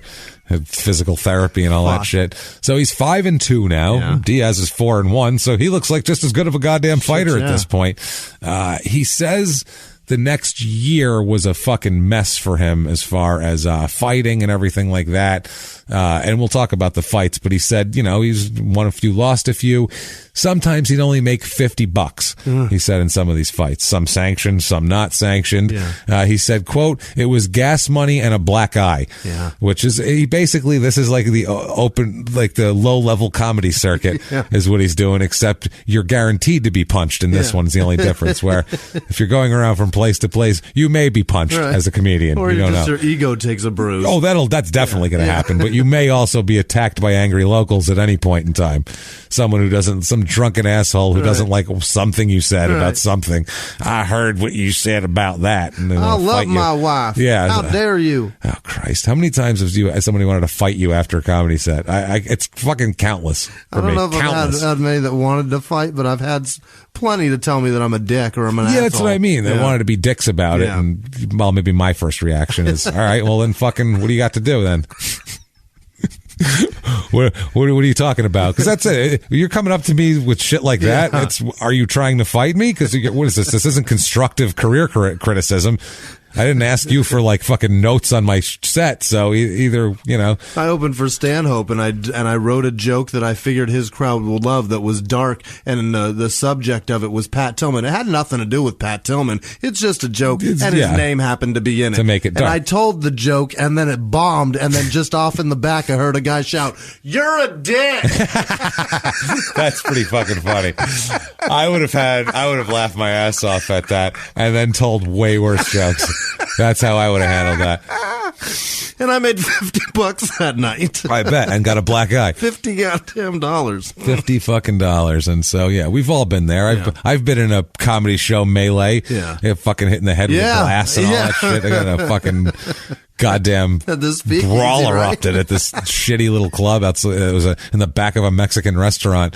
Some dipshits. Unbelievable. And it was a fucking disaster. Yeah. Some dude took a swing at me. Every time I hear the back of a Mexican food restaurant, I hear Brian Mullen saying it. Yeah, in the back of the Brian Mullen was a I don't think he's still doing comedy I don't know now. what Phoenix he comedian at the time. He used to run a little club out here called the Speakeasy, and he's a good friend of ours, and we like him. We He's like good him a guy. lot, but he We has like a B-Mall. joke. He does it every time he's He on would do it stage. every time. There anyway. Well, yeah, when it closed down 3 years ago, he would say, I always dreamed about running a comedy show in the back of a Mexican food restaurant. with no goddamn signs outside. Right. There you go, Brian. So there's There's that your for you. joke, Brian. So he said it was just gas money and a black eye. He said, but he loved the whole thing because he said he felt like something. He felt like he was doing something and being something and not just being a piece of shit. He said, quote, I forgot all about who I was as a kid. I felt like I was going to be huge. Yeah. Because he did. He felt like everyone told him, hey, that Nick Diaz guy was up and comer, man. That was a bad motherfucker. You just beat him. Cha-cha. Now you're the next up and comer. So he started to believe his own shit. Yeah. Which I don't blame him. Who wouldn't? Right. Especially in the fashion he beat him. Shit, He went yeah. into that tournament and just beat the shit out of everybody with broken hands. Right. He walked in holding one hand. Yeah, that's what I mean. So they gave him a belt that night and everything, you know, for that. So that was a big deal for him, a goddamn huge deal. He was hip-hop's biggest mogul, the man who redefined fame, fortune, and the music industry. The first male rapper to be honored on the Hollywood Walk of Fame, Sean Diddy Combs. Diddy built an empire, and lived a life most people only dream about. Everybody know ain't no party like a Diddy party, so. Yeah, that's what's up. But just as quickly as his empire rose, it came crashing down. Today I'm announcing the unsealing of a 3-count indictment, charging Sean Combs with racketeering conspiracy, sex trafficking, interstate transportation for prostitution. I was up. I hit rock bottom, but I made no excuses. I'm disgusted. I'm so sorry. Until you're wearing an orange jumpsuit, it's not real. Now it's real. From his meteoric rise to his shocking fall from grace, from law and crime, this is the rise and fall of Diddy. Listen to the rise and fall of Diddy exclusively with Wondery Plus. Behind the closed doors of government offices and military compounds, there are hidden stories and buried secrets from the darkest corners of history. From covert experiments pushing the boundaries of science to operations so secretive they were barely whispered about. Each week, on Redacted, Declassified Mysteries, we pull back the curtain on these hidden histories. 100% true and verifiable stories that expose the shadowy underbelly of power. Consider Operation Paperclip, where former Nazi scientists were brought to America after World War II, not as prisoners, but as assets to advance U.S. intelligence during the Cold War. These aren't just old conspiracy theories. They're thoroughly investigated accounts that reveal the uncomfortable truths still shaping our world today. The stories are real. The secrets are shocking. Follow Redacted, Declassified Mysteries on the Wondery app or wherever you get your podcasts. You can listen to Redacted early and ad-free right now on Wondery Plus. March 27th, 2003. This is at the WEC, World Extreme Cage Fighting, as we found from previous episodes. Number 6, Return of a Legend. And it was, their Return of a Legend was Frank Shamrock was back that night, I guess. Okay. So that was their legend. This night, he fights, Mr. International, quote unquote, Shoney Carter. Yeah. Mr. International. Sounds like I got a passport. Shoney, that's like a Native American name, isn't it? Shoney Carter. They look like a black guy to me. Okay. I don't know. It's or that, or that, or that, yeah. Or him, or somebody like that. A black guy, something. Probably not maybe a white guy named Shoney. Maybe. I could see that. Shoney Carter. I could see that being like a redheaded guy, even like that could be anybody.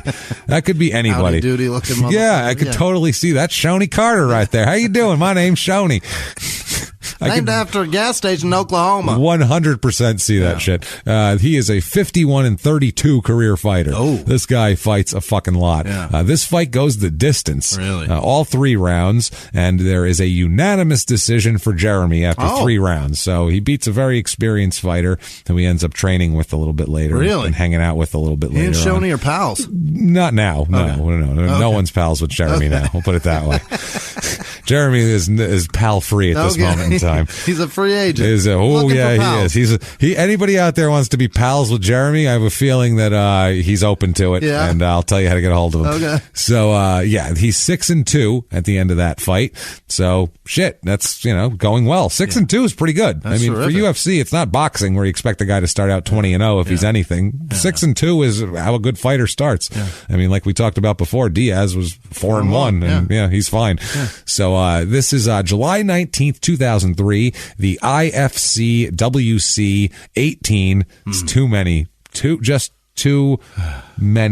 fucking letters. I'm sorry. WFC, IFC. This is the IFC 18. WC 18. Oh, that's it. The Big Valley Brawl is what this is. They call this. This is versus Nick Diaz again. So now he's got to fucking fight a rematch here against Nick Diaz. Now he's got 2 good hands.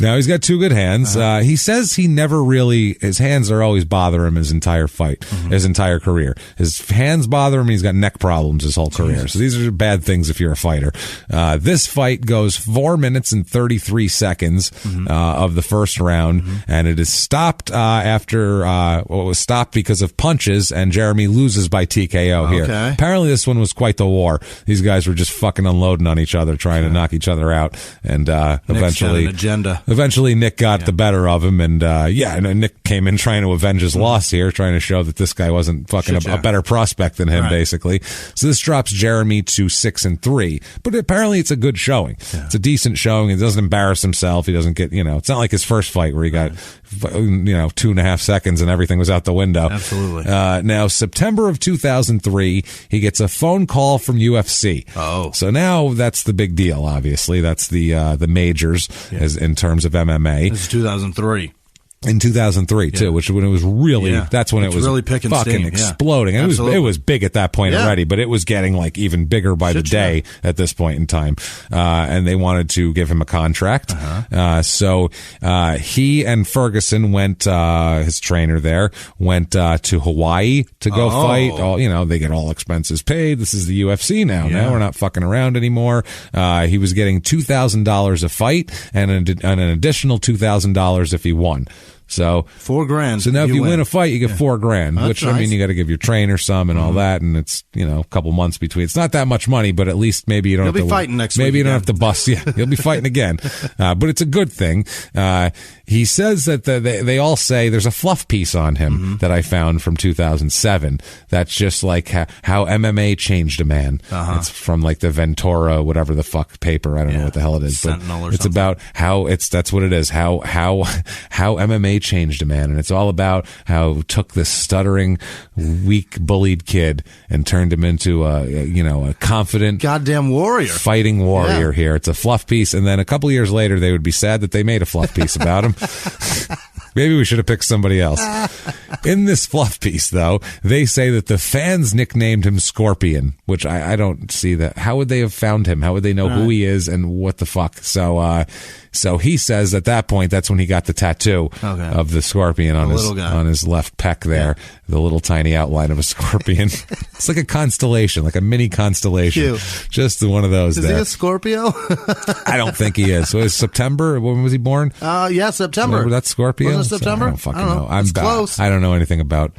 I know when mine is and a couple of September, others. October too. My sister's a Scorpio. There I you think. go. Yeah. Well, maybe it's that then. All right. So, September 26th, 2003. It's UFC 44, undisputed, and the headlining fight of the night was Randy Couture versus Tito Ortiz. Then I probably watched. So this is a pretty big one here. Hermes Franco won on this card. Oh. He was the opener on this card, and he won a fight. We can go back and listen to the Hermes Franco episode of the horrible shit that he did, because it was awful. He was a bad person, Hermes Franco, and that was not a lot of people listened to that. A lot of people did, but compared to like some of Jake the Snake Roberts, it's a less listened to episode, and it's Sonny Lane fucking was crazy. listened to more. Yeah, it's true. So Sonny was. Is it Lane? No, it's Sitch. Sitch, yeah. Why Tammy. did I say Lane? Tammy, yeah. Who's Sonny Lane? I have no idea. I'm like, I Sonny think that's Lane. a porn star. It probably is. That sounds like a porn star. So her too. Yeah. I don't know. So whatever.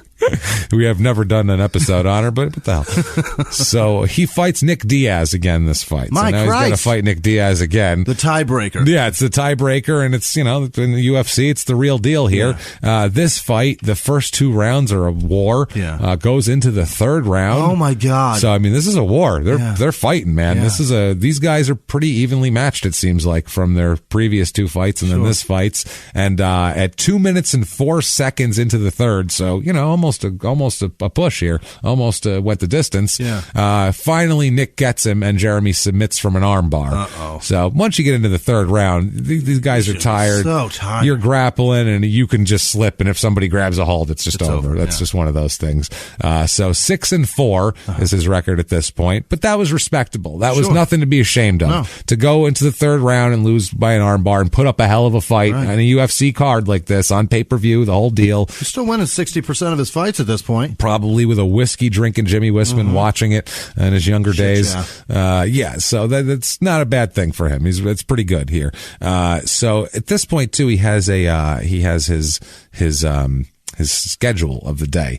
He does 100 push-ups and 100 sit-ups, and then he walks 100 yards on his hands. What? I don't know how he does that, but he walks do 100. a handstand and walk? walk? And walk. I don't. How do you get 100 yards out of that? I don't know. Sarah can do that. Really? She can fucking walk all around. It's pretty impressive. But she's like a tiny person. Well, He's not. I don't know how he. When I was her size, I could. Maybe. Yeah. I don't know. I don't remember. When I was a kid, I remember. I don't remember being hands. her size ever.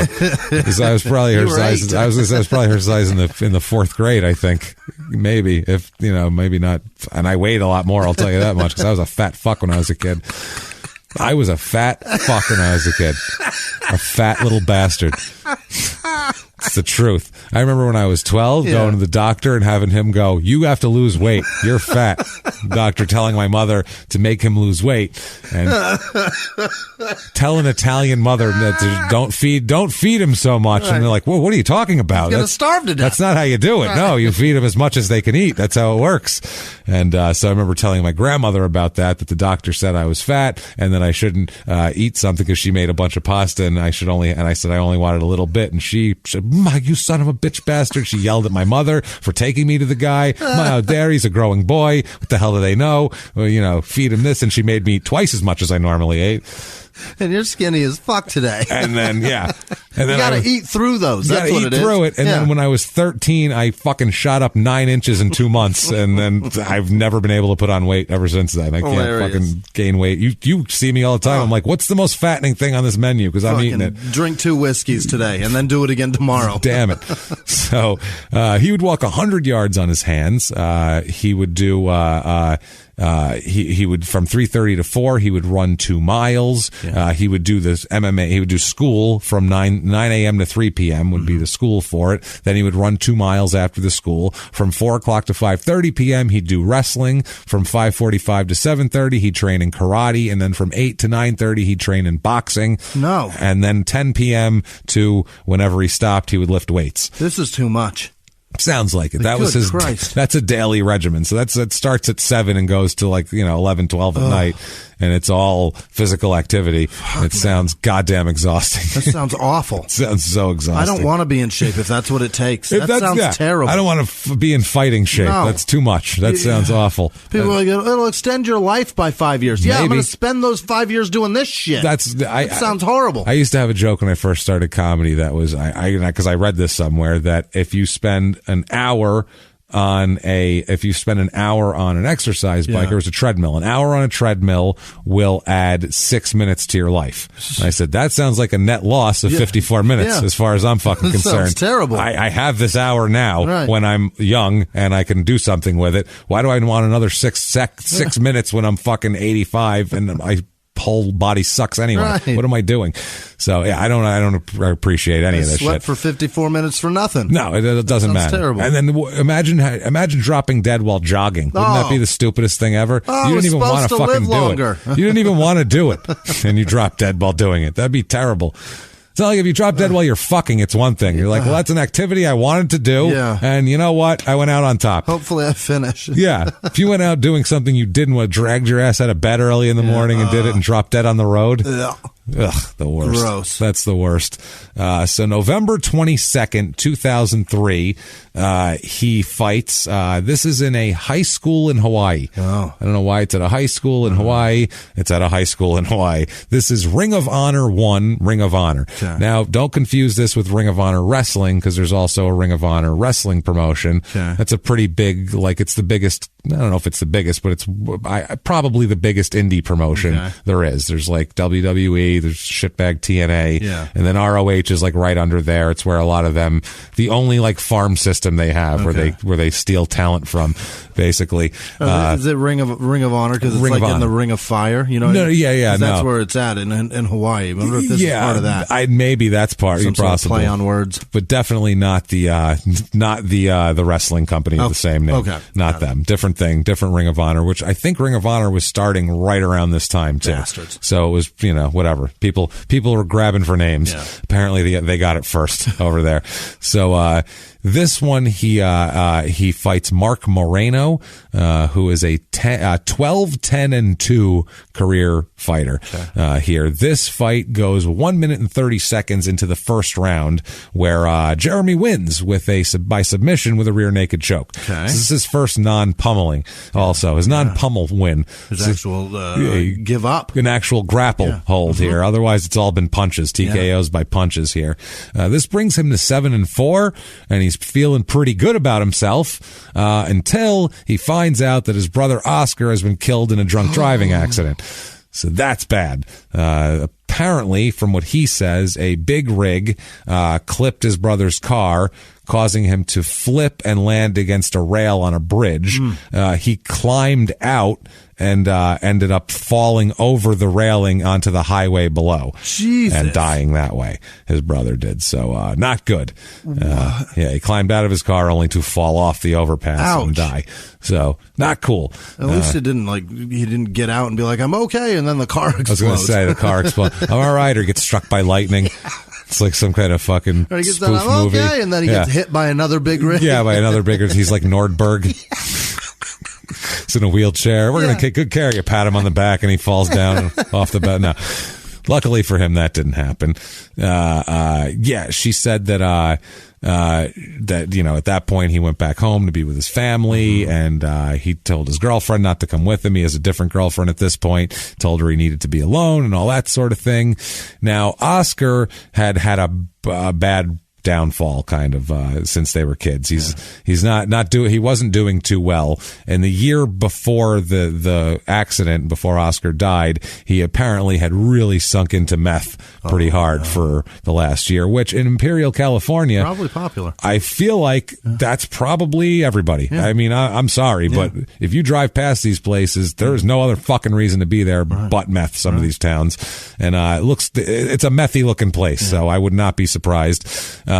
Apparently he once asked Jeremy during this whole mess if he could come stay with him, where he was living. Yeah, just stay with him to get out of where he was. And Jeremy told him no, because it was close to L.A. Yep. And he told him that being so close to L.A. is not going to be good for him. It's going to be worse for him, and he's going to end up being worse into drugs. Yeah. You're better off where you are. At least there's a limited amount. So now he's got a lot of regret. In L.A., you could fucking go out anywhere. Yeah. And he also said, too, I can't have you here trying to get clean and shit while I'm trying to train. I'm a fighter, and I can't have any distractions.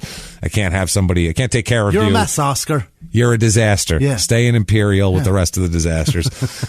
But he felt bad about it, obviously. Of course. Felt terrible. It has to be insane. Really bad. He said at his funeral, he put the King of the Mountain belt in Oscar's casket with him on his waist there. I thought you were going to say some meth. He put a nice little, just put a quarter gram in his pocket.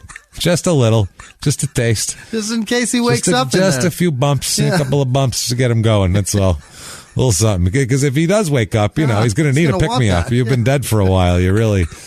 That's when you need a pick-me-up bad. Jesus Christ. So Jeremy said at that point, quote, "It felt like God was punishing me. It didn't seem fair."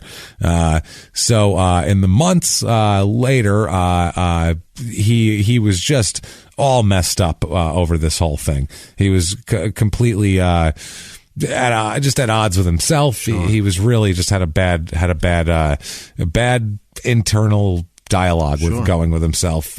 He said he could just hear his brother asking him for things, and he would say no, and he just felt like he could have done more. As anybody with any kind of problem, when they go, it seems like they could have done more.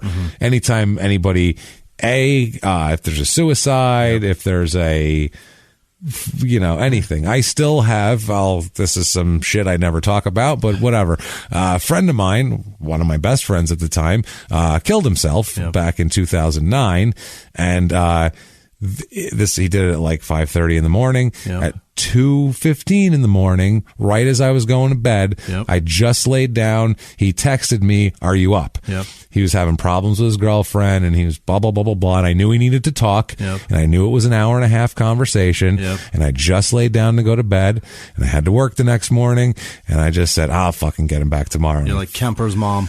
Fucking ignored it. I ignored it. I didn't even text him back. I didn't even say, "Hey, dude, I'll get back to you." Nothing. I just fucking ignored it. And I was like, I'll tell him I was sleeping. It's all good, because I just laid down. And then the next morning I found out. Of course. So I've obviously feel horrible about that. Sure. Every day still, because I feel like I could have fucking talked him down, because I did it every other fucking day. And that day I just wasn't available, and I feel terrible about it.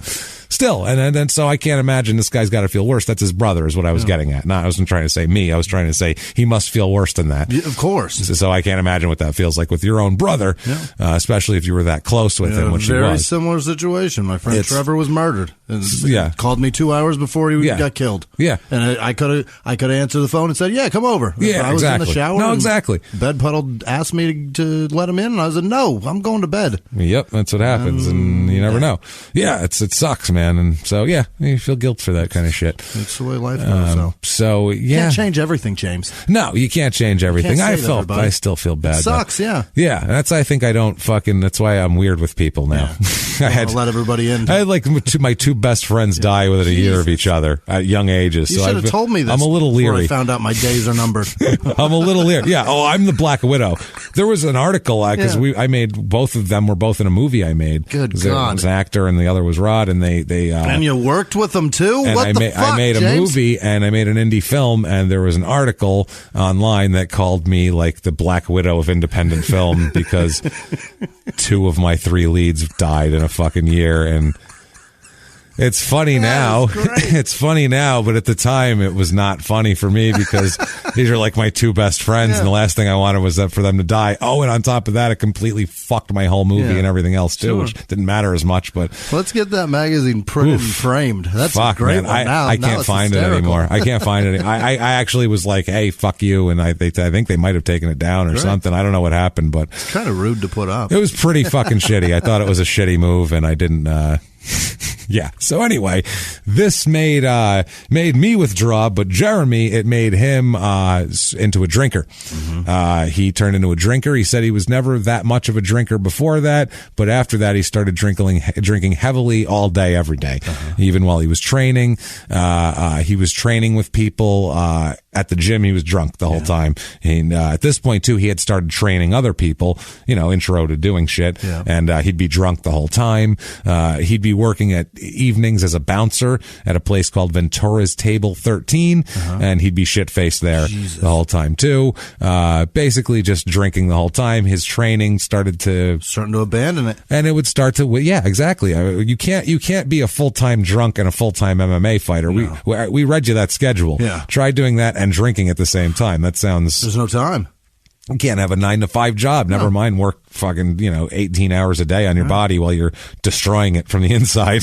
That's the other thing, too. You're destroying your body from the inside. Doing all the work on the outside all day long. Meanwhile, you're rotting it all while you do it. Not going to work, yeah. So, he said it was, he turned into a destructive person. He said he was very selfish and self-centered at the time.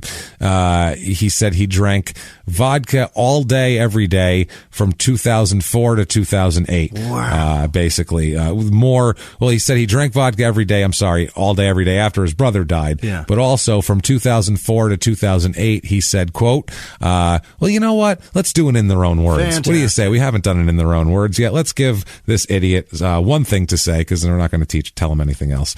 In their own words, quote, I stacked several kinds of steroids, stayed high with a variety of drugs, and I couldn't say one sentence without using cuss words. I was no angel. No. So he's me. Besides he's stacking several kinds of steroids and staying high with a variety of drugs, you just curse a lot, basically, is what it is. I drink and curse. You drink and curse, but not like him. I don't think you drink like him. No, probably not. You're drinking water right now. Yeah, you're good. Right now I'm guzzling water. You're guzzling trying to get waters. healthy. Yeah. He would not be. No. That would be how he got healthy. Yeah. So now he boxes a little bit here in 2003. He boxes July 3rd, 2004 is his first boxing match. Does it mean he takes like an MMA break here? Weird. I guess I don't know what he's thinking here, but he fights at the Hyatt Regency Hotel in Orlando. Fights Sheldon Callum, who's a 6-16-3 career fighter, and Jeremy beats him by TKO there. So good for him. And then July 30th, 2004, so less than a month later. So he seems pretty enthusiastic about this boxing career until he fights his next fight at the Orleans Casino in Vegas. Maybe it's just because that was a real shitty casino. It's like, this casino's a dump. I don't want to do this anymore. That place sucks. I'd rather be at a high school gym in Hawaii. It's much better. That does suck. You get booked 12 times open mics. You can get a headline gig at the Orleans. Oh, I'm sure. Jesus Christ. I'm sure. You're not getting paid for it. No. You get paid in the buffet please. ticket. Yeah.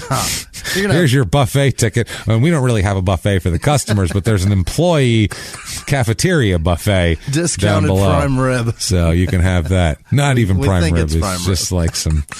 it's like a TV dinner turkey with like gravy on it, basically. We have Salisbury steaks for everyone. It's bottom round. We're calling it pot roast. It's bottom shit. Under the table round. Or prime rib. Yeah, bottom round. Why is it so tough? Don't worry about it. Yeah, just chill. So fuck, Keep man. chilling. Drink Keep more water. chilling. Yeah, you take a bite, you take a sip afterwards. You fucking rube tourist. Fucking rubes coming from all over the country. They don't know to drink with their meat. They never had good meat. That's the problem. Come to Vegas, they don't understand how to eat good meat. I take a sip of water, chew it up. That's disgusting. Like a Triscuit. Yeah. Orleans buffet prime rib, the Triscuits of meat. Come now. Oh, the softness of a Triscuit. Does that casino still exist? I think it does. Does it? It's such I think a it does. shithole. It is terrible. Yeah, it is terrible. That just shows you how hard it is for a casino to go out of business. That shit keeps going. So, yeah. The only way they're leveling it is if they plan to build a new better one. Yeah. And still call it the Orleans. Unless you're stupid enough to build one in Atlantic City, Right. and then they all went out of business. But no one was dumb enough to do that, right? Right? Nobody. Mm-hmm. Anyway, the Orleans Casino, he fights Dimitri Queek. This is the weirdest name. Dimitri Queek. Dimitri Quay? Dimitrique, I'm going to say. Dimitrique. Dimitrique. Dimitrique? Dimitrique? I don't know how to say. Dimitrique Edwards. It's probably Dimitric. Dimitric. I'll bet that's what it is. Dimitric. Yeah, it probably is just Dimitric. I don't know why I thought it was something bad. Jesus. It's French, right? Yeah, well, I think so. Whatever. He was probably from Quebec. Dimitri. That's why there's a Q in it. Dimitric Edwards. Dimitric Edwards. He's from the Quebec. Yes, he is 10-2-1. Dimitric, he's very angry. He comes and he says, "Why you try to hit me in the face?" Yeah. I don't like. They interview him after the match, and they're like, "Oh, yeah, how do you think you did today?" He goes, "I thought it was very rude that man tried to hit me in the face, and I say, fuck you, and he hit me again. So I say, why are you here?" I blow smoke in his face. Nothing happened. Not a good guy here. He called me Dimitri. He said, "How you say your name?" I said, "You stupid fucking American," and I spit on him, and then he punched me again. So I get angry, and I punch him back, and then I win. Hey, by TKO in the second round against and then I say, "Fuck you, weak American." And that's how it worked. American dog. He's 10-2-1 career. Okay. Dimitri K. Dimitri K. Edwards. This is a TKO fight. So he's a 1-1 career boxer, and he goes back to UFC. He quit. That's enough. But he has no fights. His last MMA fight was November 22nd, 2003. He does not have another MMA fight until October 15th, 2005. Wow. So he has a 2-year layoff from MMA, which doesn't seem advantageous while other people are getting better. Right. And but I mean, he was boxing during that time, so he's training, but there's a lot of things that obviously that you're not doing that other people in UFC are doing. You're probably not grappling at all or training for that while you're training to box. New way to break somebody's arm off. Exactly. So October 15th, 2005, it's TC10, Total Combat 10. Just call it Total fucking Combat. Don't call it TC. It's not 8 words you needed to condense. You didn't make anything out of it. It's just TC. Assholes. Very few letters in that. Fuck me. He fights Christian Vargas, who's a 4-3 career fighter, who's 3-1 coming into this fight. Jeremy wins by submission with a rear naked choke at 3:56 in the first round. So there he goes. Figuring it out. He's back. He's 8-4 at that point. Now, of his hiatus and everything else, his coach Ferguson here said, quote, he was totally off track. He wasn't the same guy.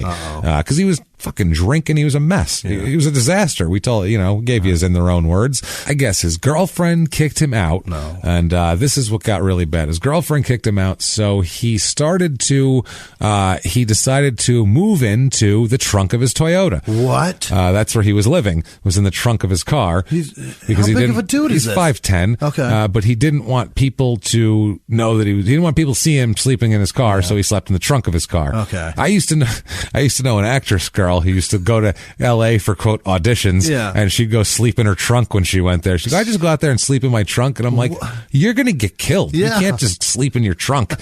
She's like the 100-pound chick. Yeah. I don't know. She was on like Blind Date. I mean, I kind of did that on our road back from Texas. You slept in the trunk. Well, it was in a moving car. Right. It wasn't your home. I just folded the seat down and pushed my feet back there so I could stretch out. Yeah, you bastard. I wish I could have fit back there. Fucking Honda Civic. I was still fucking in pain. Oh, I was still not good. This is still the most uncomfortable thing ever. So yeah, he's living in his Toyota, and his girlfriend kicked him out. But he was still kind of, it's so weird too, because he would, like every relationship, he'd be on and off with his girlfriend, and he'd sleep in his car, and then he'd go back for a couple days. He's a fighter. He's unstable. And he's drinking like crazy. He's on, like he said, stacking all sorts of different steroids. Right. So, I mean, chemically, this guy is unbalanced as shit right now. There's just way too much shit going on in his head and everything going on. And his girlfriend gets pregnant at this point, which is a stressor. So this makes him even more stressed out, apparently, and even more of a drinker. Yeah. So he's just he's tumbling down a mountain right now. Things are going very, very bad. He's never really had a good relationship with women at this point. He describes this period as basically going from female to female and living with people for as long as till they got sick of him and then they kick him out. Jesus. He'd find some chick that would let him move in till they got tired of him being a drunken fucking maniac, and then they'd kick his ass out. Yeah, it's a terrible. He's got quite the existence right now going on. It sounds brutal. He meets another woman named Lily at this point, and they get rather serious pretty quickly, as you do with a man who lives in his trunk. Absolutely. Because you can either not go out with him or he's going to live with you, but you're not just going to be like, I go out with this guy who lives in his trunk. It's great. And then like, we've been together for about a year, and sometimes I go to his place. It's a little cramped. It's a little cramped, so most of the time we hang out here. But, a lot of times we leave the lid open.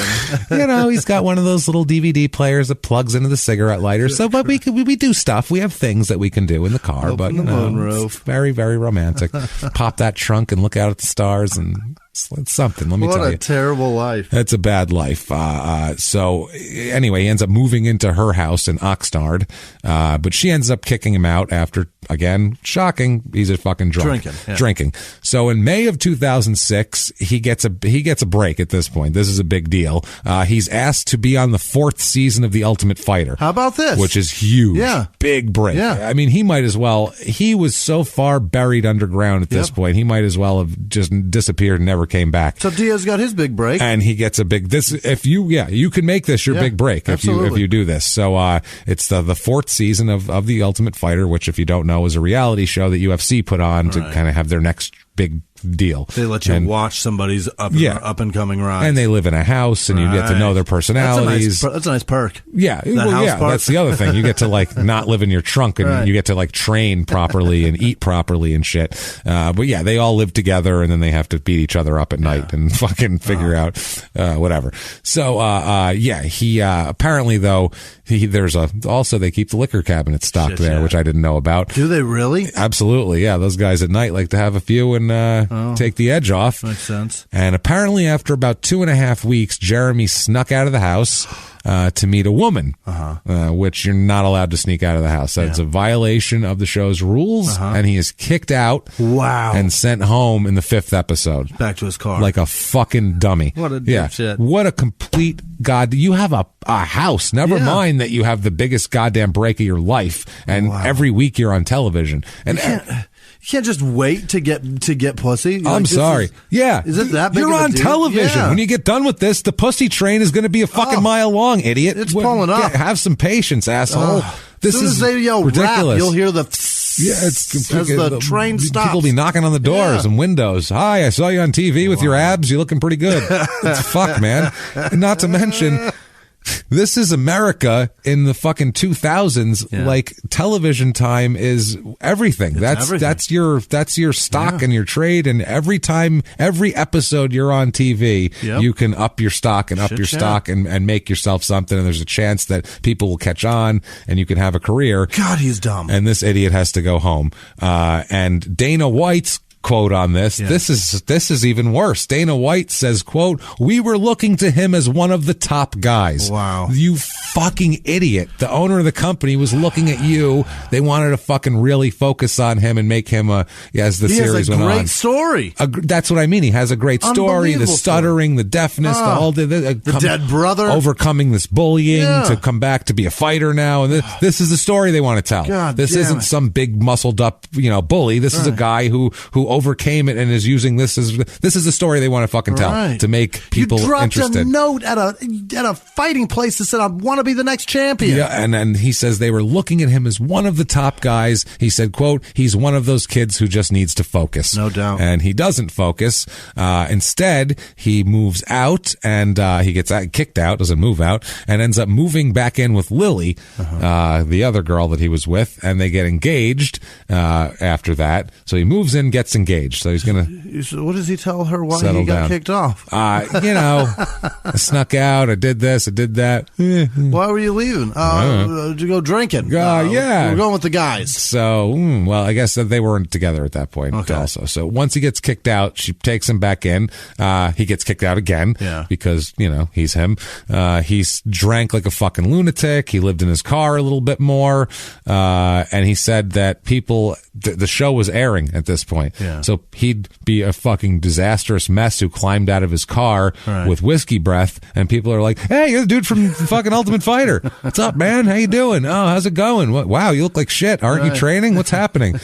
Like, Give it a few more episodes. You'll see. One of your eyes is crusted shut. It's what's happening here? Are you all right, bro? Right. Like, but people would see him, and he said that made him feel like everything was fine because people recognized him. Rather than that should depress him that he lost that opportunity to be recognized more. He saw it as people recognize me now. Unbelievable. I did all I needed to do.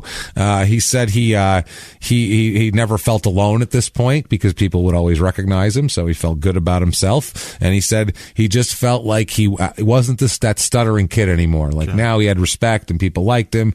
But he's a fucking idiot because he had so much... What a dipshit. He had so much chance. Yeah. He had a chance. That's what's so goddamn annoying about it. November 11, 2006 is the UFC Ultimate Fighter 4 finale. He does fight on this card. They do let him fight on this card. He fights Pete the Secret Weapon Spratt. I don't know who he is. He's a 25-24 career fighter, so he's fought plenty of fights here.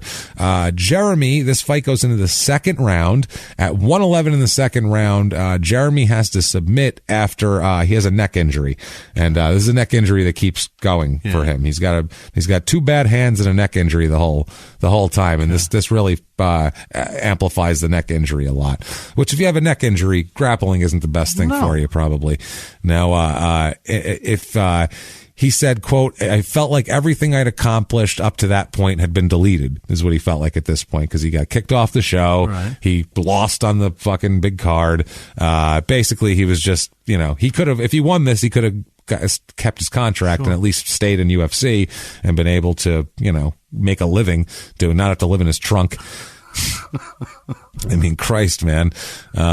Everybody around him said he put on weight. He stopped training. Everybody said he lost his edge. He was going to the bar, not the gym. He moved up in weight class. Oh, when you're from 170 to 185 pounds. 5'10". 5'10". So, I mean, you better be pretty fucking muscly if you're going to be have those stats. But he said after a little bit of this, of going through this dark period, this is when this fluff piece comes out. Okay. After this dark period of living in his trunk and being an alcoholic and being a fucking mess, he said, once that all ends ends up happening. And once he loses that fight at the Ultimate Fighter 4, that's why, he has some more troubles, falls down a little further, and then he has an epiphany of he can't do this anymore. No. He's got to get it together.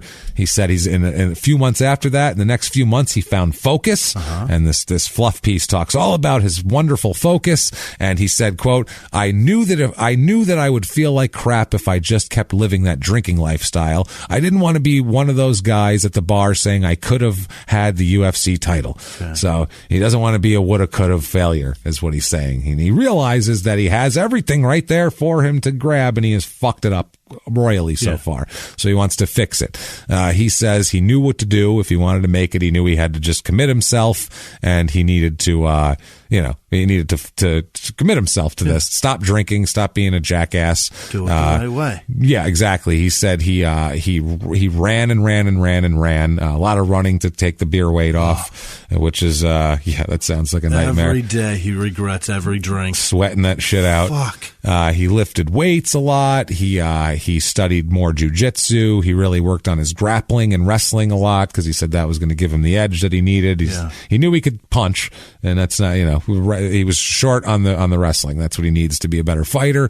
He said most of all, though, he was trying to get his head out of his ass and back toward the goal that he wanted. He said everyone around him was helping him in his gym. They were all lifting him up and telling him he could do it. And he said he felt great about himself at that point.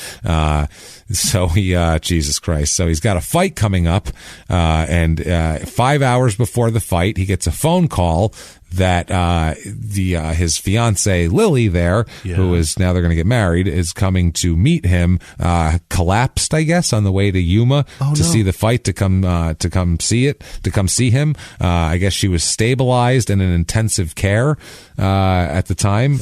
Before the fight, and they didn't know what happened, and they didn't know what was going on. Intensive care in Yuma. Oh God, she's got hours to live. I was going to say intensive care in Yuma is basically a tent. With a guy who used to be a nurse's aide. Right. And that's it. No, that's it.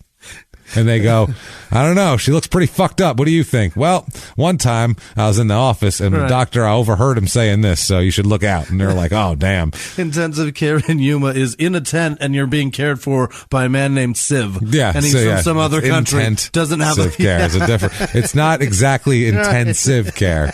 It's intent.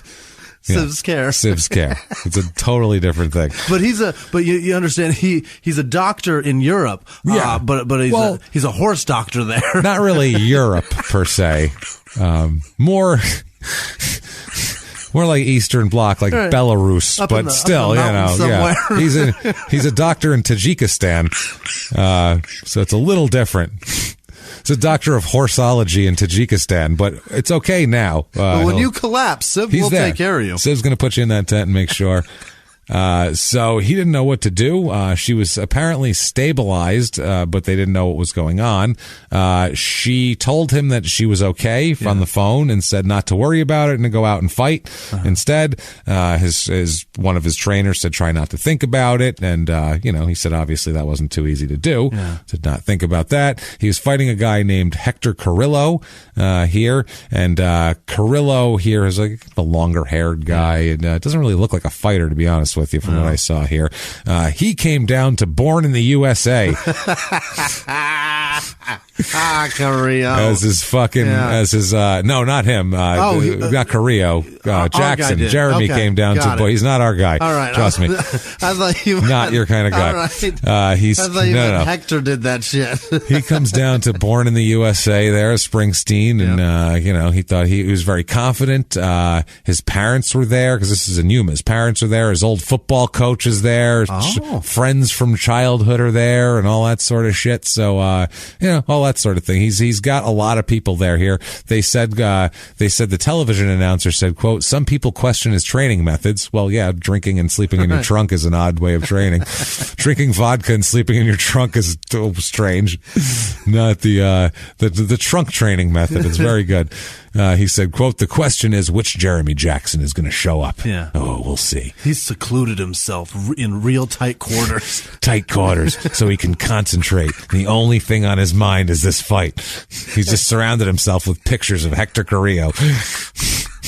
The only thing on his mind is this fight, and carbon monoxide has no smell. Yeah. And what time Hardee's throws shit out in the dumpster from breakfast. That too. Oh, Jesus. Oh, God. Oh, Christ. That hurts so bad. He's like, they usually throw down a 10 on Wednesdays. No, it's odorless. Never mind. Can you taste it? It's tasteless too, right? Fuck. So March 31st, 2007, this is TC-19. Okay. Total Combat 19. Shit, yeah. Not for pussies, 19.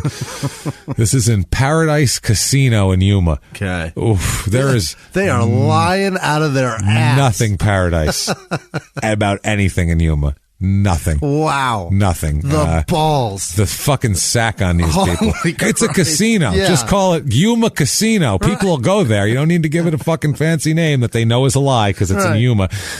So he fights Hector Carrillo. Carrillo is a 1-3 fighter coming in. Yeah. Ends up being a 5-7 fighter career. This whole fight, Jeremy wanted to keep it. He wanted to stay on his feet because he's better with his hands. Yeah. And Carrillo apparently is more of a grappler. Okay. Right in the beginning of the fight, though, within 10 seconds, apparently this Carrillo grabbed his leg and knocked Jackson down, and it was basically just they were grappling on the mat. He was landing blows on Jeremy's ribs and face and all that sort of thing. Jeremy thought he might have underestimated him at this point, and they were all cheering him on and everything like that.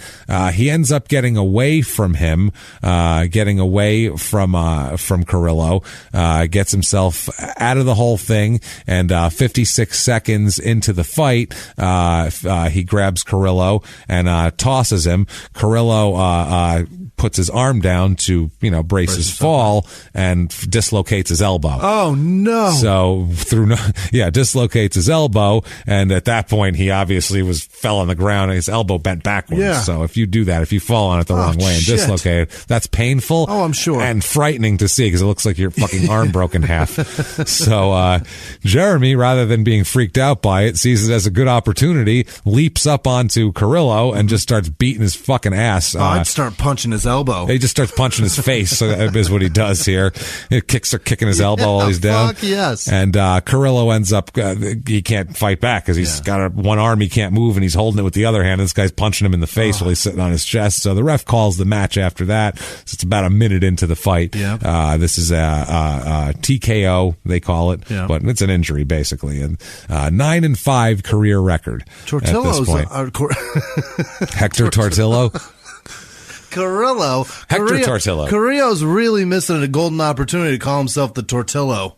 The Tortillo. I'll wrap you up. That's a great opportunity. He would crush with that nickname. That's fucking funny. If his elbow doesn't dislocate. Well, yeah, that's the problem. He's not crushing much with a dislocated elbow at this point. So he says now, Jeremy says this is the point where he gets hooked on drugs. Yeah. He gets hooked on Norcos. I don't know what that is. Norcos. He said that one of the guys in the gym said, "Bro, you'll feel like Superman if you take this. You'll feel great." He said, as he said it, he said, "I got hooked on Norcos instantly. They took away the pain and I was able to train as hard as I wanted. I didn't feel a thing." Painkillers. So that's what he said. He said he started off with 1 pill every 6 hours. And by the end of the month, he was up to 14 a day. Whoa. Which is not 1 every 6 hours. No. And he said he was up to 14 a day. And then he said it got worse because it made him very sleepy, these pills. So to offset the drowsiness, he started started drinking chain drinking Rockstar energy drinks, just pounding him so he could still train. And also he still works as a bouncer too, so he's got to do that. So he's got a job and training, and he's taking all these drugs. This is where he said this was the whole thing. He started buying all of these pills that he could. He said he's got, found other dealers he could get shit from. He said he was, from the minute he got up to the minute he went to sleep, he always had this in his system. That's all he wanted to do. He's fighting with his girlfriend Liz at this point. Now he's got another girlfriend here, Liz.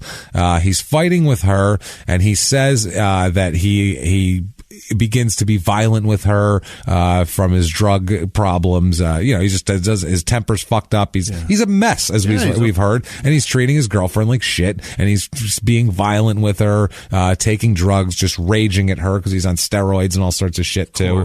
So he's just always in a rage, and he's got all sorts of other drugs, and she's probably going like, I don't know, why are you constantly on pills and drinking vodka, and you were better when you slept in your trunk, things like that. He said at one point she called him a drunk, and that pissed him off, even though he was hammered at the time. He said, like, I was really hammered, so it made me mad. And it's like, well, you should probably go, look at the bottle you're drinking and go, I am a drunk. Could I? And then sit down and keep drinking. I've been doing this a minute. So, so he said there was some domestic violence during this time, him on her, and but there was never any police intervention about it, as most domestic violence is not. Most domestic violence is not caught. No. It's just not. It's non-reported, most of it. So, he said, quote, and this is a quote from him, as I sat there on the couch, I took, this is of a night that he had here. Said he had a bunch of pills with him, and he was very depressed. And he said, as I sat there on the couch, I took all 50 pills. Then I grabbed some OxyContin, ecstasy, more than 50 ibuprofen, and threw them all in my mouth. My word. I walked over to the liquor cabinet and took out some large vodka bottles. I chugged the first bottle and tossed it on the couch. Picking up the second one, I walked outside, sat on the porch, waiting for death to deliver me from my pain.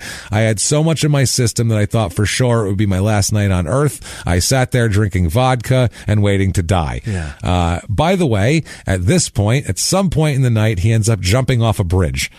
He ends up finding himself at a bridge from one of these like bridges with the dry bed bridges, like in Arizona. You'll drive and it'll say this creek, but there's no water in it. It's just a bridge over fucking dirt, over hard what's the word? Hard bed, I guess. I guess at some point he jumps off a bridge. So he takes all these drugs, and it's not killing him fast enough. So he goes, well, I guess I'll go jump off the bridge. That'll do it. But it's not a very high bridge. It's about 30 feet. So he jumps 30 feet down. This is the same kid who thought he could, jump off his roof of his one-story house and kill himself. So he doesn't get height very much. He's just not good with that sort of thing. He jumps off a bridge, said he woke up in the hospital, in pain, alive though, and with his legs hurting and shit like that, and a headache and a hangover.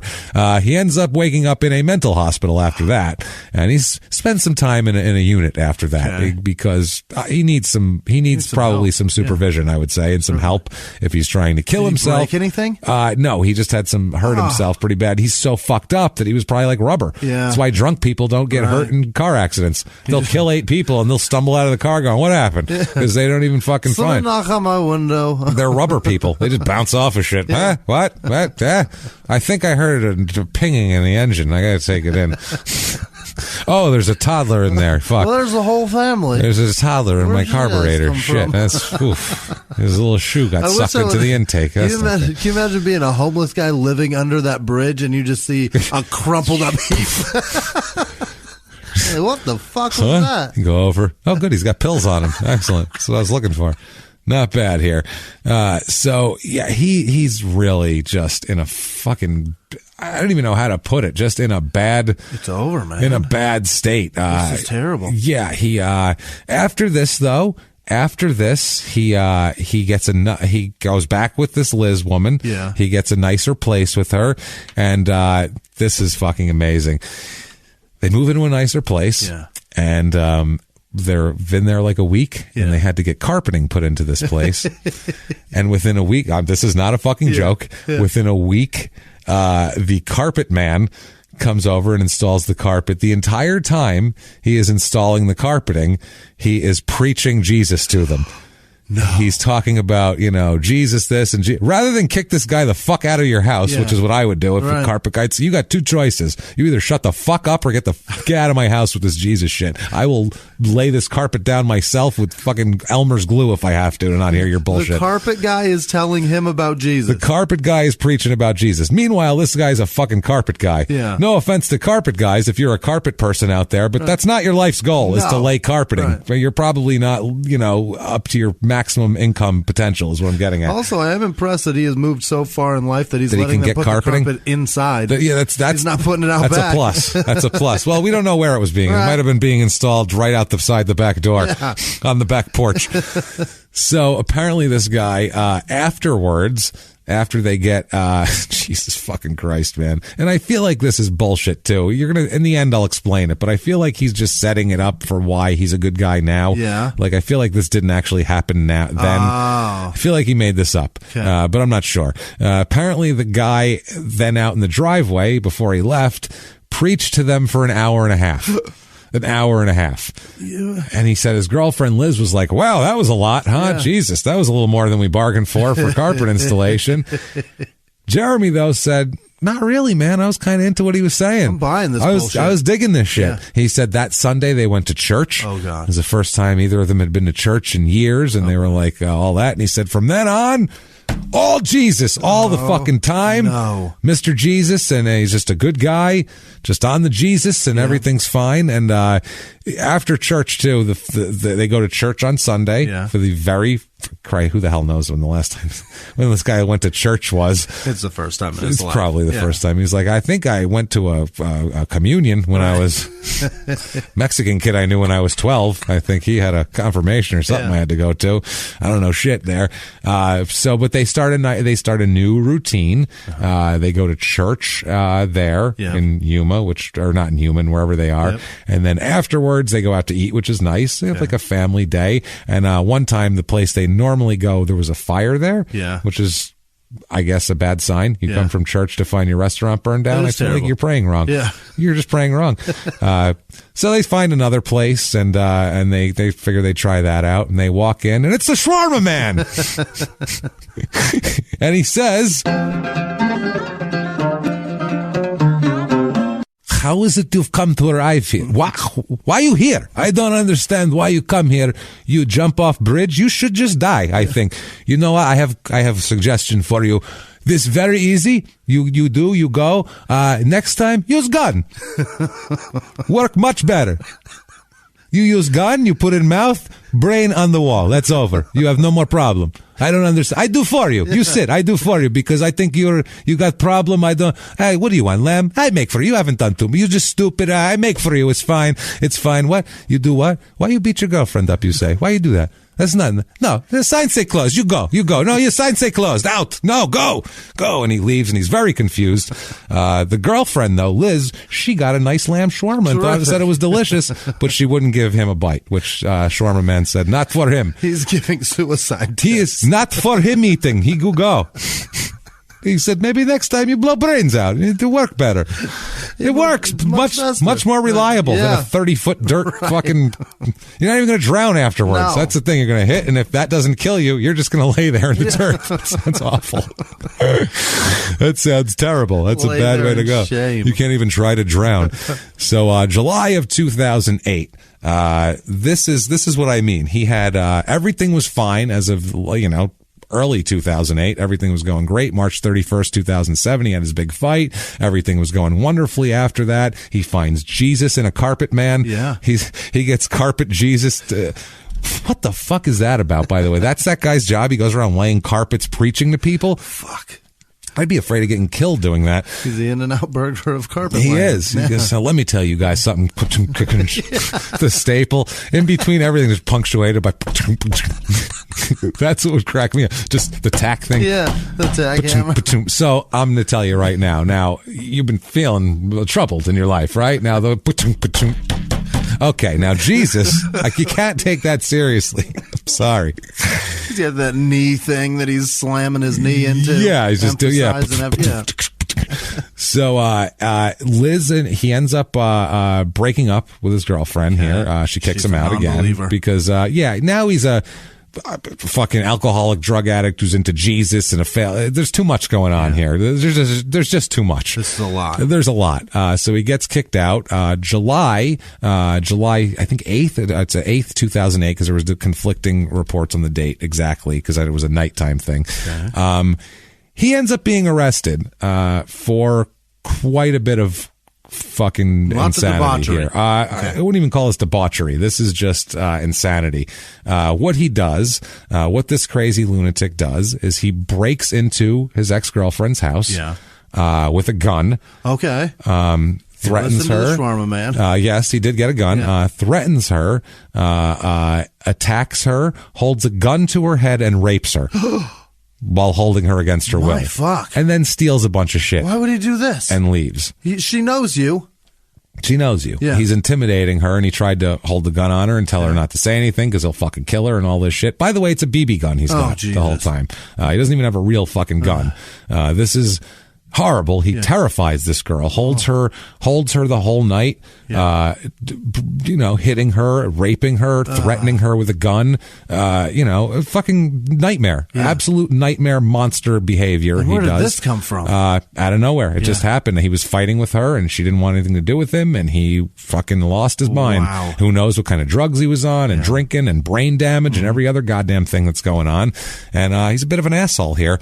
So he's arrested on rape, assault, kidnapping, burglary, intimidating a witness, you name it. It's a long list of charges here. It is 2 counts of forcible rape, kidnapping to commit another crime, first-degree residential burglary, assault with a firearm, dissuading a witness by force or threat, and criminal threats. My Christ. That's a lot. Yeah. That's really bad shit. He was being held at the Todd Road jail. His bail set at $1 million, which is a lot for a guy who lives in his trunk. Yeah. An awful lot.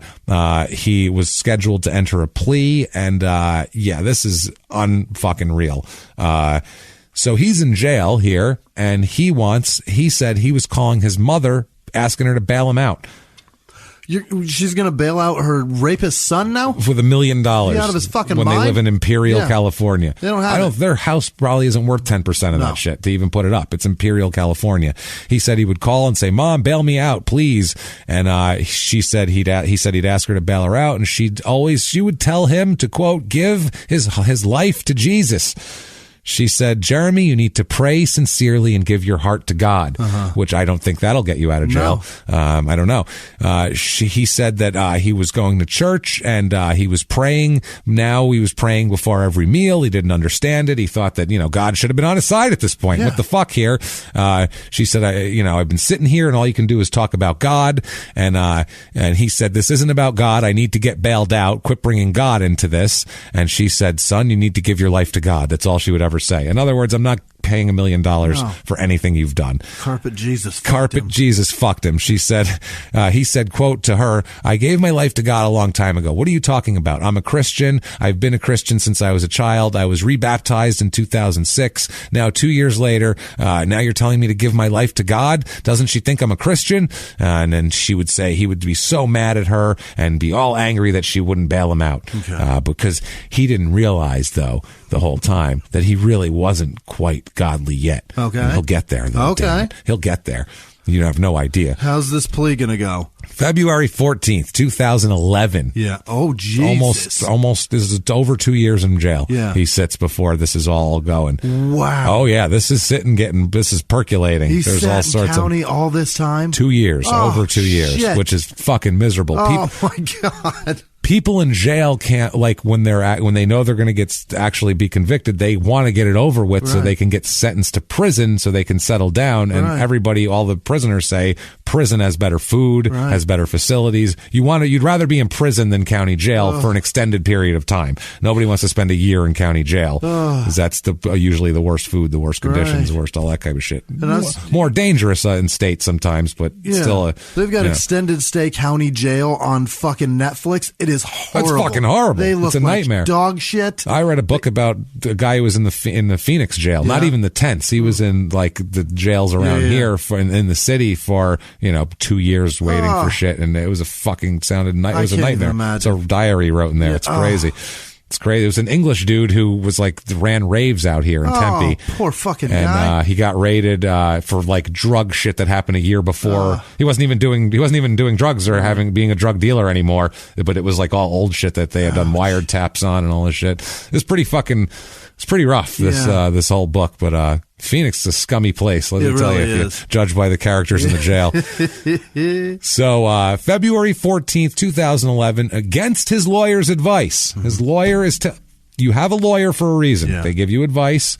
2 things. When you get put into when the police interrogate you, don't say anything, ask for a lawyer. Yeah. Number 1. Number 2, when you get that lawyer, fucking listen to him.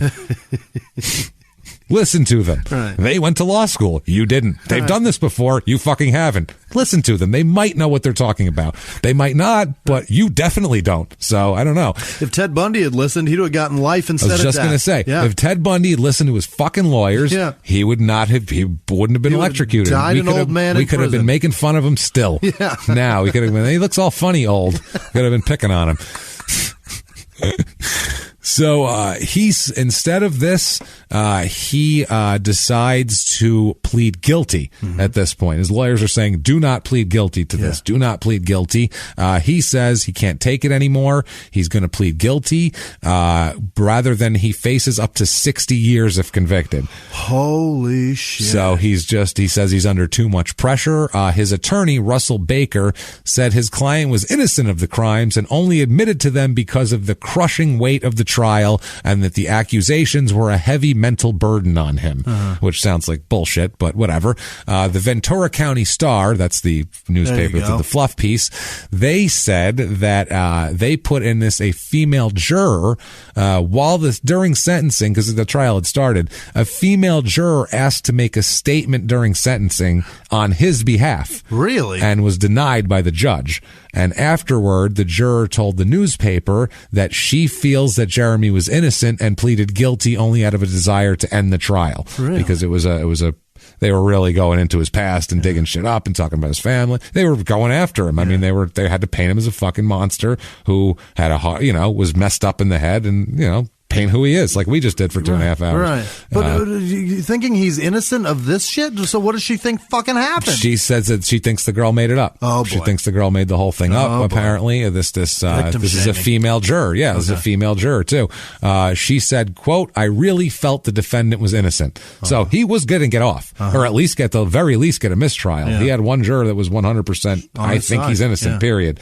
And, so, I mean, he's at least going to get a mistrial. And instead, Ventura, the county prosecutor here, said that he could have faced 60 years to life, and there was ample evidence to convict him of his crimes, including surveillance footage and a recorded call between Jackson and his ex-girlfriend in which he admits to planning the attack. She called, and I wish I don't have the text of this, but she called him to get him to make him admit it. Yeah. Like they do. She called him to say, like, why'd you do that? Right. And say, and then he would apologize and all that shit, but act like she wasn't recording it when she was the whole time.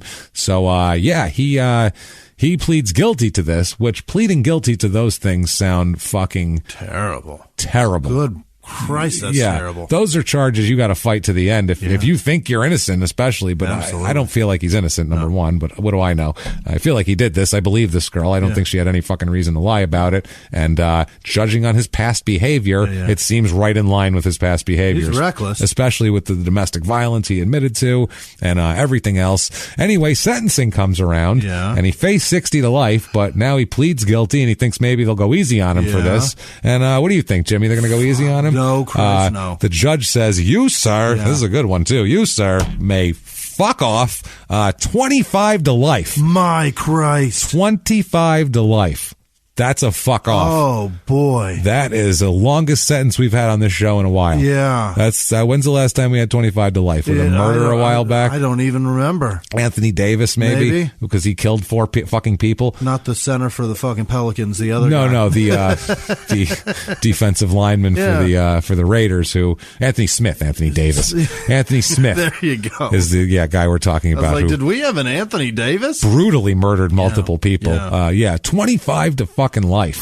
That's what Keith Wright got, who's an old, we got one of the first 25 episodes we did of Crime in Sports, who did the same exact thing as this guy, except to a stranger, right? And the whole thing. But he got 25 to life too. In California, also, I believe it was. There yeah, you go. I believe it was. So that's at least law whatever. right there. I mean, Jesus Christ, that's a tough law, but they deserve it because fuck, you can't do that kind of shit. You can't be fearful in your house. That's one thing you can't be, especially in your own bed. I feel bad for anybody who's fearful in your own bed. Not nearly as bad as I feel, though. Yeah. Gotta be honest with you. For Jeremy Jackson, MD. Oh, my God. This is going to be so long. MD, no. I could have done 10,000, so I just broke it to the 3 funniest here. Let's just do it this way. Jeremy Jackson, MD, a consultant at the Boston Consulting Group in Los Angeles. It's, my God, in LA. Yeah, it's he worked with the U.S. Department of Veterans Affairs before and all that sort of thing. A women's hospital, children's hospitals. Better not rape any of them, Mr. Jackson. He seems like a nice guy. Jeremy Jackson, a different MMA fighter. No way. With a 1-2 career record with fights in 2012. Poor so fuck. when he came up, it was the next year after he got convicted. So he had been in the paper, and if you Google search Jeremy Jackson MMA, it is all fucking rape, 25 to life, rape, kidnapping, and then this fucking guy on page 3 going, I did it too. But not that far. Half of this, he has a 1-2 career record, and he probably still only quit because it was too much. Yeah. People are like, I'm not fucking... Because you'd probably book the guy, and they're like, did he get arrested for rape? Right. I'm not booking that fucking guy. It's not me, I swear. I'm Oscar.com. I'm Oscar. I'm Oscar. .com. He should change his name to Oscar. He really should. He really fucking should change his name to Oscar. That would be amazing. Oh, Christ, I just pictured Tambor and the thing. So, and then finally, Jeremy Jackson, an actor who was on Baywatch and Celebrity Big Brother, who was sentenced to jail in 2015 after pleading guilty to stabbing a woman in Hollywood. Wow. He was he had some sort of craziness and apparently was trying to steal this woman's boyfriend's car. And so she said something and he fucking stabbed her. But at least he didn't rape her. But he didn't rape her. That's the truth. So he's also in California jail. Wow. Our guy is in Chino doing his time. Not having fun there, I assume. Not but either. Let me tell you something. If you can't get enough of Jeremy Jackson, what you can do is you can read his fucking book that he wrote in jail. Oh, he wrote a book, all right. He wrote a book all about his life and his upbringing and shit like that. And the book is called The Real Comeback. Yeah. You are not... What are you fucking talking about? You're never doing You're it not. again. You are 25 to life, number one. So when you come back, you're going to be an old man with a droopy skin scorpion tattoo on your tit. Good job with that. Your tattoo's going to be on your thigh.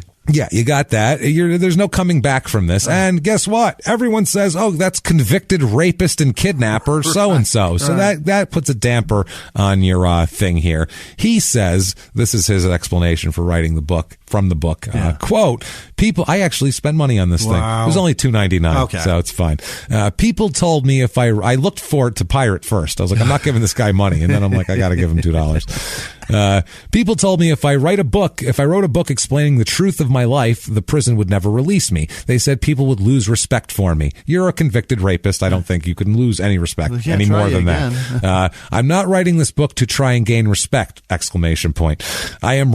not writing this book to glorify myself. My motivation to write this is to help you understand that there is more to life than chasing sex, alcohol, drugs, and entertainment. None of these things ever really satisfies. It always leaves you wanting more and more, wondering why none of it seems to fill that empty void in your heart.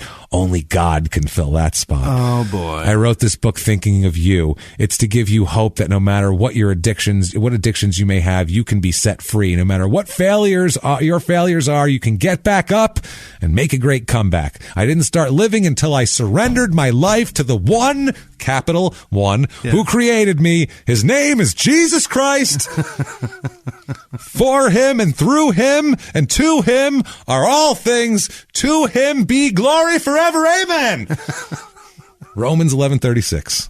That's That's what he put at the end of it. Jesus. That's all that shit that he said, though. We all know that. We don't.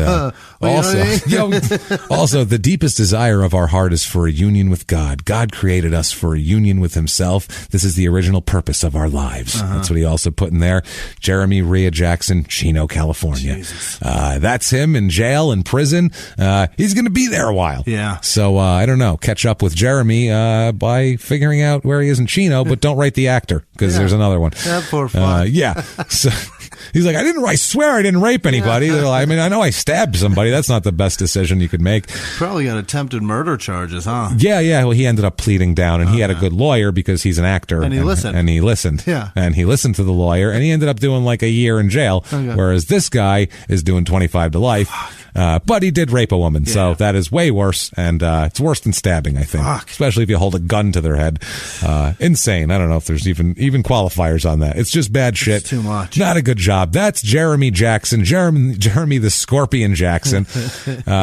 Crazy story of a guy we've never heard of, which are always fun. Yeah. If you like that story, do us a favor, give us a review. It helps a lot. Go over to iTunes or Apple Podcasts or whatever it is, or wherever you listen to podcasts, and give us 5 stars. Doesn't matter what you say. Write something in there. It's not for our ego. It's just for chart positioning. Yes. It helps a lot. It's iTunes and that funky algorithm. It's dancing. A monster. We need to feed it. And all of these places have funky algorithms. So please do that. Otherwise, head to shutupandgivememurder.com for all things small town murder and crime and sports, like merchandise of all different types. You got to get on there. There's so much stuff. The leggings are up, everybody. There you go. We have leggings. More to come. Leggings are up, so you can. People have been waiting on those leggings. Check those out. Tons of stuff on there, shirts and mugs and bath mats and shower curtains and every goddamn thing you can imagine. Also, lots of information on the shows, upcoming live shows. Main one on the books right now is going to be February 21st in West Palm Beach, Florida at the West Palm Beach Improv. Come out to that show and see us, because it's going to be wild. And I already know the story we're doing, and it's insane. So don't miss that show. It's going to be it's so great. It's going to be a wild show. Please come out and see us there. West Palm Improv, really, really nice club. Yeah. Like I said, get your merchandise. Also, while you're there, you can follow us on social media. There's links on our website to do that. It is at Crime and Sports on Twitter and Facebook, and it's at Small Town Murder on Instagram, because it's more popular. Sorry. So gets us more followers. Yeah. So go there and follow us and do all of that good stuff. crimeinsports@gmail.com if you want to send us anything like that. What else am I missing here? Oh, yes. If you want to be an even bigger superstar, fabulous, wonderful hero of ours, one of our producers who we so just glowingly speak of, you can do that very easily by either you can find these links on our site, shutupandgivememurder.com, or go there directly at patreon.com/crimeinsports, or head over to PayPal and use our email address, which is crimeinsports@gmail.com. You can make a one-time donation there, and every goddamn dime is more appreciated than we could possibly express to you. Let's just put it that way. It's from the bottom of our hearts, it means the world to us. And I would like to hear the people that have done that for us this week. Jimmie, break into my house and tell me at gunpoint. This week's executive producers are Aaron Reisler. He donated twice. So wow, thanks, Aaron, you're a fucking hero. Thank you so saint. much. Jordan Bennett, she's fucking terrific. Thank you, Jordan, for everything. Thanks for all the Twitter communication, too. She's good shit. And Thank happy you, Jordan. birthday again. Hey, we told you last birthday. week. We'll tell you again. Hey. Chrissy Ann Castaldi comes around every goddamn week still. She's thank you, Chrissy. Fantastic. And Crystal Gennaro. Oh, yeah, thank you, Crystal. And she got a promotion. Good for her. Good for you. And congrats. Samantha Bird also. Thank you guys Samantha. so much. Jacob awesome. Cornwell, Jenny Hummel, Jordan Moser, Jamie or Jaime During. I think it's Jamie. It's definitely. Is it? Do you see a Spanish last name on the end? No.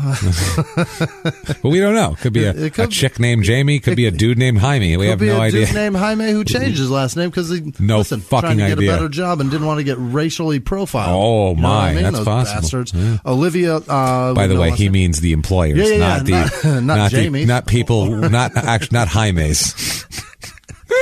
Olivia with no last name, Janice Hill, Chris with no last name, Leah Kelly, Bill Szynski, Talina Johnson. She's been around for since thank you 2 years, I think. Jesus, thank you. Rick McAlpine. That's it. or McAldine. Damn it. I think it's Alpine. Louise Rayfield or Lewis Rayfield. I don't want to assume anything. Listen, it could. Hey, it looks like Louise. There's I think it's E. Louise. I think it is. Yeah, or Louise. If there's an E, Louise. Yeah, that's Louise. And thank it's a you, woman. Louise. Yeah, Louise. Faye Ferguson, Lauren Benner, Keith Cole. He's been around a long time. Also, Thanks, Lisa with no last name. Vanessa Kors, Ashley Collins in Colorado. Her mom Lisa is battling and kicking breast cancer's ass. Good for her. We're rooting for her. Good for you, Lisa. Keep going. Peter Cantor, Noah Chapman, Sharon Langany, right? Langone? I think it's Langany. Okay. John McTaggart, Taggart, like in Beverly Hills Cop. Yes. Rachel Stora, Paige Stupinski, Cara Herwig, Chase Pickenpaw. That's a... Well, it's like Peckinpah. Yeah. The director. Yeah. Same family. That's the guy. Peckinpah. Made some good movies. Rachel Newton, Martin Ramsauer, Paul Ruest. Thanks, Paul. Paul again. Thanks, brother. He's a good dude. That Definitely. guy's fucking fantastic. We appreciate I like him. Melanie Tomei, Samantha Anderson, James Stokely, Amy Hines, Jen Stevens, Molly Hewitt, Lee Stevens, or Steffens, Ashley Vio, Gary Lester. Ashley's she's here every week too. Yeah, Chris you. England, Jesse Hartman, every damn week. The guy's a fucking hero. You guys are awesome, man. Thank you guys. Holy shit. He wanted to have drinks. He was just in town, by the way. Oh shit. When we were I remember that when we were in Seattle. He's like, I'll be there the day you're gone. Like, damn it. Yeah. The only time you can. Yeah, the only time you'll be out of town. Yeah. Sorry, El Madonna K. I don't El Madonna and then K. Okay. No, it's not spelled out. Appreciate you. Jamie Singh or Singe. I think it's Singh. Singh, Sean probably. Hartley, Joseph Kenny, Ace Murdoch. That's a bitchin' fucking name. That's a fighter pilot name. Iron Tree Craftworks, Tracy. Ace Murdoch. Tracy Rector, damn near killed her, right? I think That's so. the joke. No, Ace Murdoch Rector damn near killed her. Damn it. Robert Lizuski, Stephen Greger, Simon Sheed, Joanne Music, Brendan Abels, again, dude. Brendan, thanks, brother. Thanks, buddy. Yeah, man. Stephen Rude, Rick Bowersocks, Thomas Smith, Brittany Hydorn. I've called her, so her name is Norma, and I called her Norman because I'm a piece of shit. You're an asshole. So I'm sorry, Brittany. Jed Warwick, Eric Langenecker, Jonathan Nichols, Gary Howard, and he sent gifts. Thanks, Gary. Appreciate you, Definitely. buddy. Carrie Lippard, Haley Marble, Bethany McGee, Margie Coonsey, Nikki Cofill, Rachel Fanguy. Okay. Yep. Leisha Sincox, Matt Dietrich, Monica Bingham, Tara Jenkins, Megan Louise Hest, Lauren Demarath again, Ted Cyrus again, Aaron Ishik. Fucking, that's too many. It's too many. Thank you, Aaron. You know who you are. Kim Hodgkiss and Justin Miller. You guys, thank you so much. And Candace Kennedy sent a box. Yes, thank you, Candace. So much shit. That was really cool. Really appreciate Thank you, guys. Thank you for that. Also, want to thank, shout out to our wrestling buddy Cassius Ono. Yeah. There of NXT, WWE NXT. Great, too. Who always hits us up when we do wrestling episodes and gives us some good inside knowledge and just is a funny fucking guy that we really dig. So support that guy. He's a badass in the ring too. Isaacs He's fun. Is doing great too. Yeah, That good guy's for a him too. Yeah, the couple guys we really like. Couple dudes that wrestle that dig what we do. We like wrestlers. And love hearing from them. We always end up liking wrestlers, Fuck whether yeah. him or Colt or we like wrestlers. They're usually good dudes, and we like them. So thank you to them. Thank you, everybody. Yeah. Thank you guys. Every week we say it, and every week we fucking mean it more and more because you keep hanging with us and you don't ditch us, and you're not like, screw these guys. It's pretty awesome. Thank you. Just super overwhelming the It amount of is. support this audience offers. So They're thank the you best, guys. and great time meeting everybody in Seattle. So cool. We couldn't have had a better experience than we had in Seattle. It's so funny because the show couldn't have been more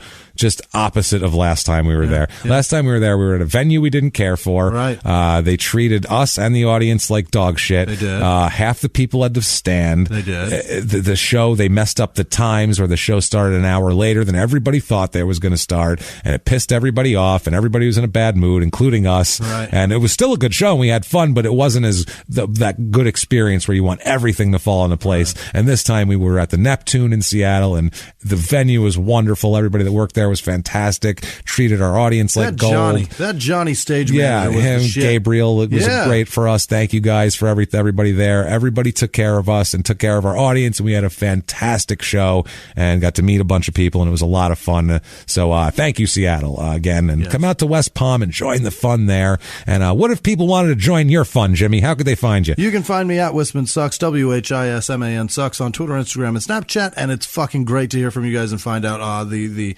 fascinating stuff that makes up your life. So thank you for everything that you send to me. I appreciate it. Where can they find you? You can locate me at Jimmie P is funny, or you just copy and paste my last name from the show description, and don't be a hero, guys. It's just copy and paste rather than go back and go, was there an I in there? What the fuck is that? So Jesus Christ, with that said, guys, crazy episode behind us. More crazy coming up in the next couple weeks. Like we've said, really good one next week, and then 2 weeks from now is the Scummies. So it's a great episode, and then you're going to get a bonus like half hour of Scummies afterwards. And I would like to tell everyone, if you're still listening, you're a hardcore listener, we do bonus content on Small Town Murder. Just want to tell you guys, we're going to do bonus content for Patreon too. Fantastic. We're going to do it all. We have a thing through our network where we have to put out a bonus content for Stitcher Premium, where we answer like emails and stuff like that. We're going to do a similar thing for Patreon and give you guys some extra stuff too, because you guys have supported us so much, and we don't want you to think that you're not getting anything for that. So we're definitely going to do that too. We needed to figure out how it was going to happen and how it would line up with the other stuff, and now that the Stitcher stuff is in place, now we can do our stuff. So if you have things you want to contribute to that, tweet it at us with the hashtag STM bonus. STM bonus, and we will look at it, and it could be anything. Questions for us, ideas for what to do for bonus Whatever content, you guys something want. you want to hear. Show. Yeah, that's your show. Bonus content's 100% your show. We're just there to serve you. So tell us what you want us to do for you. And Jesus Christ, I think that's about it as far as that goes. Everybody, live from the Crime and Sports Studios. We will see you next week. Bye.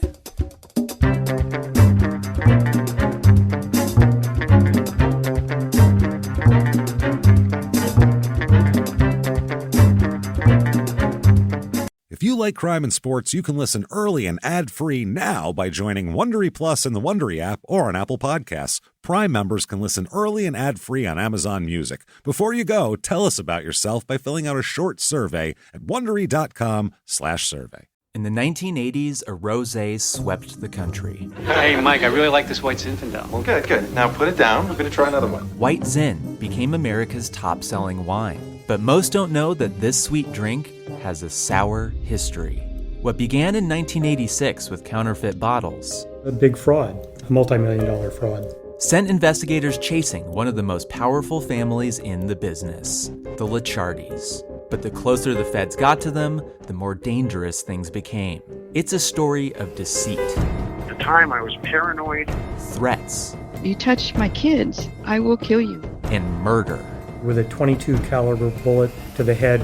What started with a scheme to mislabel wine spilled into a blood-soaked battle for succession. Welcome to Bloodvines. You can binge listen to Bloodvines exclusively and ad-free on Wondery Plus. Join Wondery Plus in the Wondery app, Apple Podcasts, or Spotify.